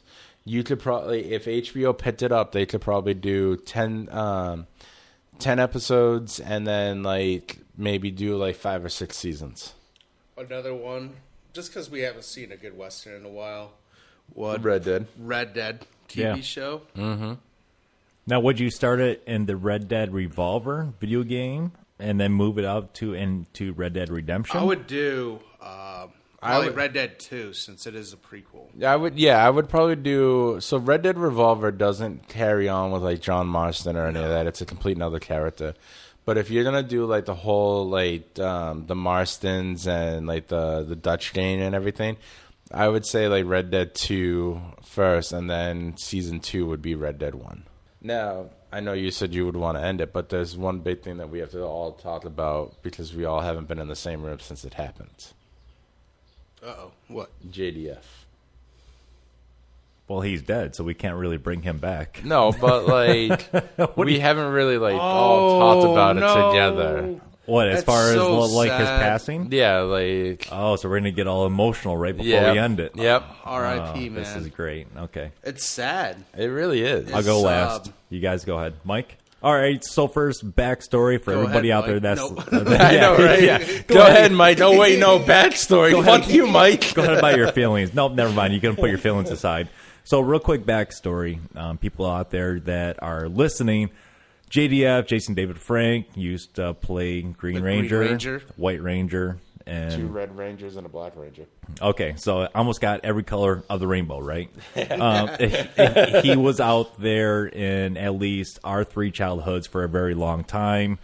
We ended up getting to a Motor City Comic Con here in Novi to where we had a chance to interview him, and it was something that it was not set in stone, but He held Chris, his autograph signing. He Right. held this Yeah. up just so we could interview. and it was cool because It was Mike and I. Mike and I okay, went. so it was you two guys. So we went to the booth, and Chris did, he paid, right? yeah. Yeah. So, yeah, I paid for it. We went to the booth, and we were just able to get in with the cutoff because they had already cut the line off. But I said to the guy, I said, listen, like, my buddy and I were doing podcast stuff with, like, other people. We're getting, like, recordings and stuff. And it's like, I said to him, I said, you know, he's been my childhood dream. We took this time to just totally come to the line because that's when we were told it would be open again. Can we? And he let us in. So when we finally got up to JDF, he said to us, like, we were talking, and he's like, how do you guys like the con so far? And I said to him, I said, oh, well, we've been working, doing interviews and stuff. And he looks at Mike and I, and he says, well, you guys haven't interviewed us. And I said to him, I said, well, our liaison said that you would probably be too busy. I said, you were at the top of our list to get an interview with. We were not allowed because we were not major news media. And he turned around. He's like, no. He's like, I love the interactions with fans and doing fan interviews and stuff like that. He's like, he looked at his assistant. He said, can we fit him in for tomorrow? And she said, yeah. And he's like, come back with like questions for like 2 to 3 minutes and everything. And that's when we went back to the media room and met up with you guys. And I told you guys, like, we got the interview. We got Jason David Frank. Yeah. I thought you guys were bullshitting. And I remember the When it next first came day, like, our liaison comes in and he's like, oh, what do you guys have planned for interviews? And we're like, oh, we're going to do a Jason David Frank interview. And I remember the liaison's like, no, you're not. Absolutely not. And No, we're you're like, not. yeah, we are. He agreed to it. And he fucking left his booth because I did give JDF one of your cards that you gave us. And he must have gone to JDF and was like, oh, are you doing an interview with these guys? And he came back and he's like, oh, I guess you guys are doing an interview. So, yeah, fuck yourself. Yeah, so real quick on the inner workings on like how this kind of stuff works. when we're small, like on how we're recording this podcast right now, we're not well known. We're not Joe Rogan podcast. I mean, we're not major news media outlets, but if we are something small like this, it depends on who the actor or actress is. We're probably not going to be getting some type of interview. So when it came to JDF, I think that was the same year that we got Lou Ferrigno as well. No, different year? No, that was, I think you got Lou Ferrigno 2015. I started in 2016 with you guys. Okay. And so then it would be the next year after. That was the year we got like Leah Thompson, Garrick Hagan, Christopher Sabat. But even with like someone like Lou Ferrigno, it was like a spur of the moment of, hey, yeah, you can do an interview. That's totally fine. I don't know who said that you couldn't. And then it was just a quick phone call. Hey, Code Red, we have somebody coming in that wants to go and do this interview. Everybody get your shit. Let's get going. But we were finally able to do it. Yeah, you guys are right. I mean, he put his autograph signing. He put everything aside. You guys can go and watch the old video interview of JDF. Put everybody else aside to do this quick little interview with us, and he had a couple little side segments with us, and we had a nice little conversation. But I remember one of the big things he said during the interview, and it was one thing that he wanted us to agree to when we all got set up. Was he's like, I'm gonna point to like your cameraman, and I want you to show the audience, to everybody, the crowd, and all that standing in his line. Correct. Yes. And I thought that was like a cool thing because like he always stated he did the cons for the fans. He never did it for the money. It was all for the fans. Like money probably like was included, but at the same time, it was for fans. It was for all the generations that he has worked with, whether it was our generation, the generation after us, and even the current generation. Like he's been with all these generations. I think he was in I didn't see the new Power Rangers movie. Wasn't he in that? The one that came out in like 2017? Yeah. Yeah, him and Amy Jo Johnson had a quick cameo. Okay. So do you guys want to give any light on, obviously since JDF is no longer with us, it was a passing that came out of fucking nowhere. I mean, it was, for me, it was like a tough like 2 weeks because the week before, Kevin Conroy, like the voice of Batman that we grew up with, had passed away from cancer, and then like it was legitimately back to back. Like I woke up and I'm seeing like all over Facebook, and my mother even texted me, and she's like, "Jason David Frank died," and I was like, "Fucking bullshit." And I looked and I saw that, and I instantly like took a screenshot and I sent it to you guys in the group, and I was like, "Fuck." Mm-hmm. Like that, I literally think that was the words that I wrote, was just a fuck. And it sucks because like I'm a big guy. I was bullied my whole life growing up, and JDF was my childhood hero. Like, he was someone that I looked up to, like, to help me get out of, like, bad situations. Like, him, Stan Lee, like, I've lost, like, multiple heroes of mine, like, that gave me worlds to go away to. And I think that's really what hit the most. And one of the worst fucking things that happened was right before I came out for, right after, actually, he had passed. I got an email from Hasbro that my Legacy Dagger was on its way. And it was something that I had a feeling that he would be attached to one of the cons, either near me or here in Michigan. And I wanted him to sign it. Like, I wanted him to sign the Legacy Dagger. And the day it came, I fucking cried because I knew he would never be able to sign it. And it sucked. Mike, what's your thoughts on it? Had a chance to meet him, had a chance to interact with a celebrity. I mean, I've met plenty of celebrities, but he's definitely very humble. I mean, even what Chris did, I think he paid for his photo and autograph and pictures and stuff like that. I was with Chris, and he was like, Jason literally looks at me. He's like, "Hey, do you want in this photo?" I'm like, "Fuck yeah, I want in this photo." And yeah, that's it right that's there. Your contact ID for me. Yeah, so every time you call him, you text, it pops up with contact photo as me, him, and Jason David Frank. So he's a very humble guy. Like, and to think he looked so excited. He was there for the fans. It Yeah, I don't know, man. It's just the happiest people. I mean, I even have this one saved, like the one that he legitimately took of all of us. And he posted it on his Instagram. And he put it on his Instagram, and he wanted the photo. We were all done with the interview. Everything was all set. We were getting ready to put away equipment, and I was doing the audio for that day. And he said, no, I want a photo for my Instagram. I want a photo for my social media. To put it out there, to like Correct. get everybody out there. And he did the hashtag EGS Productions. So Yeah. So that was pretty cool. Like, he did a plug for us. He took the time for us. It was, yeah, man. Suicide is crazy. So, I mean, Always check up on your friends and family, no matter what. well, always check out. Life is precious. And, unlike a video game, you're not able to respawn. And don't fucking laugh at that. No, I'm laughing at like earlier today. I took a turn doing like 50, and I was yeah. I'm like, Gran Turismo trained me for this, and he's like, yeah, but unlike the video game, we don't respawn or rewind. Easy there. Our car will not go on the joke, but road. too soon. Yeah. So that's what I was laughing about. Was that? Sorry. Paul Walker. Yeah, so I guess going on JDF, right? Very, very nice guy. Mike, you and I have met countless of celebrities since we've been doing security for so many years, and I think he was one of those people up there that I can consider as a pen pal for a while, that I had his personal email address and going back and forth with them and just making sure that the interview and everything was good to post, and he ended up reposting a few times and then just making sure, because when you're doing this kind of stuff, you want to make sure that They're happy with it. yeah, their PR is going to be okay with releasing something that has their name attached to it, because you don't want, let's say that us as EGS Productions were doing some kind of piece of shit marketing at the time to where we were affiliated with somebody else, and then it would have JDF tied with it.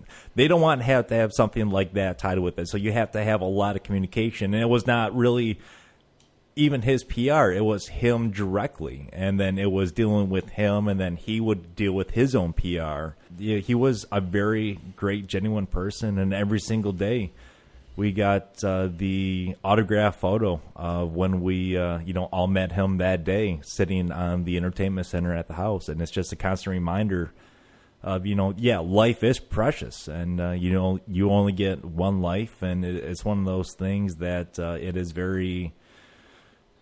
I guess it's very sad where you look at it, because you can do so much in this world, and he left a huge legacy behind. And I just wish that other people out there that got a chance to experience what we had a chance to experience, they're never going to be able to. They're never going to be able to meet this guy to find out how good of a genuine person he was. Yeah, okay, we'll say that he committed suicide, and it's a horrible thing, or whatever it is. He's a coward, whatever it is. But I mean, you're taking something that is a temporary problem, but you're making it a permanent solution by doing that whole thing by suicide. You're taking a permanent solution for a temporary problem. Yeah, and it's it's a very deep thing where you get into. And then when I got that text from you, Chris, I really, honestly, I couldn't believe it. So I had to go online. I had to Google it. Yeah, exactly. That's what I had to do when I good. started on Facebook. And it was the same thing. When Tom Petty passed away, I had a chance to meet him a few times, and he was a really good guy. And He died twice. yeah, I was saying it was really weird with him, because he was dead, then he was alive, then he was like dead, officially dead. But when we officially got that death notice of JDF, yeah, it's like a little piece of you left, because we grew up watching this guy, listening to this guy, finally getting a chance to meet this guy, which would, like you said, Chris, be an idol to you. Mm-hmm. And we were all Power Ranger fans. Yeah. We all grew up in the 90s. So. And I guarantee you that if we were to go to Motor City Comic Con this past weekend, and if JDF was there, he would remember us. He would have another interview. Yep. And just like Tom Kenny from SpongeBob, or even Mike and Ming from the Comic Book Men, We did a podcast with them. they would go into a side room with us, and we would have to record or even not record, but they would just have a simple conversation like we were just human beings. Although they were celebrity and they have six figures, they have so much money and fame and fortune and power, and we're just a bunch of nobodies, but they're going to take time out of their day and spend it with us. I think that's where it becomes something very genuine that you don't really get with a lot of celebrities. One of the cool things that I've seen since his death is, so he was scheduled for a lot of cons already, and I guess his daughter Jenna has been going to all those cons. And behind her is the banner that they would be using for JDF, and it literally says a tribute to a legacy. And I guess like they're gonna be releasing. I actually backed this Kickstarter for The Legend of the White Dragon, and I guess they're gonna be releasing that on his birthday this year. And I think it's like, and the guy who's been producing it, someone with like this channel called Bat in the Sun. They all sat down after his passing, like about a month later, and they decided to push it out, like push harder to get everything out, to make it, to push it like to be out by his birthday. And they said it was his passion. And he wanted, and it's his last leg. It's his big hoorah and goodbye to like the fans, and that's what they're pushing out to get done. Is it a documentary or what is it? No, it's Legend of the White Dragon. It's it's like basically something that JDF started writing the script for. Oh, and it's bringing back it's bringing actually a lot of former Rangers into it too. And it's a production that he wanted to do with this guy because they did a few of those superhero beatdowns. And he also, the guy who is doing the directing for it, helped him put out his My Morphin Life, little docu-series that he did too. So they're working together. They were working together to come out with like this movie and stuff like that. So it's going to be interesting. Definitely. Everybody has done good things in life. Everybody has done bad things in life. When it comes to JDF, I haven't looked at too many bad things on that would judge his character, but I have nothing bad to say about him. So, I mean, honestly, at this point, I do miss that he's not here, being able to be on the earth to bring so much joy and passion to other people that have shared on what he was able to share with us. So it is definitely sad. Definitely sad. I'm pretty sure if he was still here, you remember the whole thing with when we got Kathleen to do the podcast. I'm pretty sure if he was still here and he did Motor, we could probably meet up with him and be like, yo, can you do 30 minutes with us? I highly doubt he would drive out to Holly, Michigan. No, but I mean hang out in an apartment complex. No, not here. The bathroom's only got mold. Come on in. Not like here, how we were able to do it at Brandon's place. But right. I mean, if we were if we were say we had a room at a hotel in Novi or something like that. Even the media room there at Comic-Con. He would. I'm pretty sure he would probably say, if we just said to him yo, just 30 minutes, maybe 20 minutes, just talking, just sitting down and talking. I think he could drink my creme brulee, what's his name did? Ming? Ming, yeah. But I'm pretty sure he would probably do something like that, just a 30-minute, even if it was just if we just set up a camera and did a 30-minute camera in front of a camera type thing, he would probably do it. And I think he was one of those kind of people. Mm-hmm. I'm pretty sure he was one of those people that even from what I heard from his when he was younger and no name, he was always that type of person that would help somebody out in need and give that shirt off their back. I can have him come over if he was still here. I'd be like, hey, you want to come to my apartment in Hollywood? He'd be like, Hollywood, California? No, Hollywood, Michigan. Well, it's called Holly, but I call it Hollywood. Hey, Jason, just go ahead and stay for another hour. They're going to have bare-knuckle boxing in their courtord. Bare-knuckle boxing. Bring your 40 in a paper bag. He would probably get in on it. I know. Oh, Lord. Man. I had some kids. They all had some really cheap Walmart lightsabers, and I bought me a dark saber at Walmart. I was like, oh, that's pretty cool. So they're all battling each other. So I had my dark saber, so I pulled it out. I'm like, hey, kids. So I tossed it down. No, they were supposed to fight you for it. God, don't you know how the rules of the dark saber go? And I was I'm just contributing to violence. I just wanted to be up there and be with my thumb to the side. like Russell Crowe Gladiator. No, Joaquin Phoenix. Joaquin Phoenix. That's right, Joaquin Phoenix. End it. Finish it.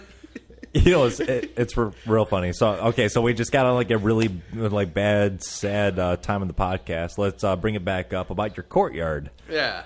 You were talking about there was a bunch of kids that came over yesterday. Oh yeah, the kids are playing out in the courtyard, and I was outside, enjoying myself, on my porch. And I hear one of the kids go, "Hey, I found a knife. It has blood on it." They started Oh my God. In the ghetto. It's not the ghetto. It's not the ghetto, but why is there a random knife with blood on it in a closed courtyard? It's a nice apartment. That's what I'm like, where did this come from? Oh, my Lord. All right. Brian Kohlberger, this is not Idaho. All right, so we're sitting at just over 3 hours and 15 minutes for this podcast. Long-ass podcast. It is every time that us three all sit down in the same room together.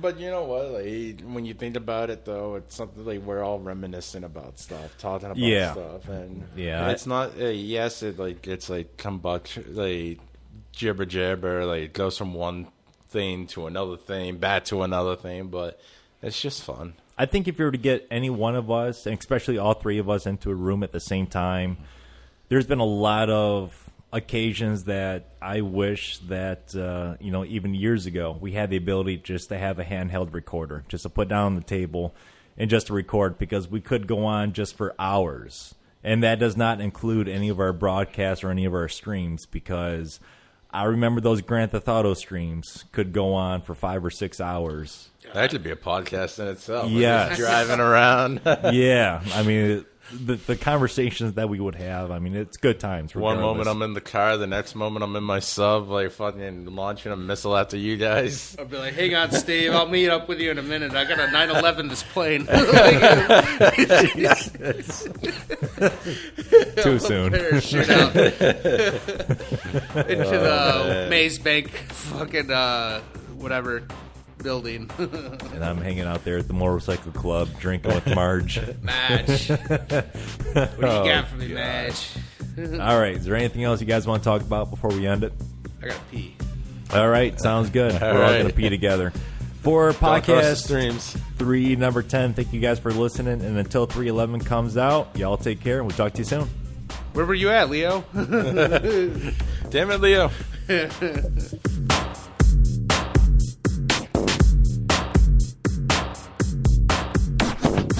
Steve, you're gonna want to edit this little part out.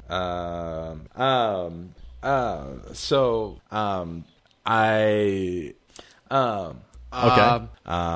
There were subsequent reasonably, But Are they Jane Fonda, it's a lot better better and he and is that it? Final remarks? You guys want to say anything else? take a piss break. Oh, don't worry. Steve's still recording, so this is probably going to be on like the tail end of the podcast like always.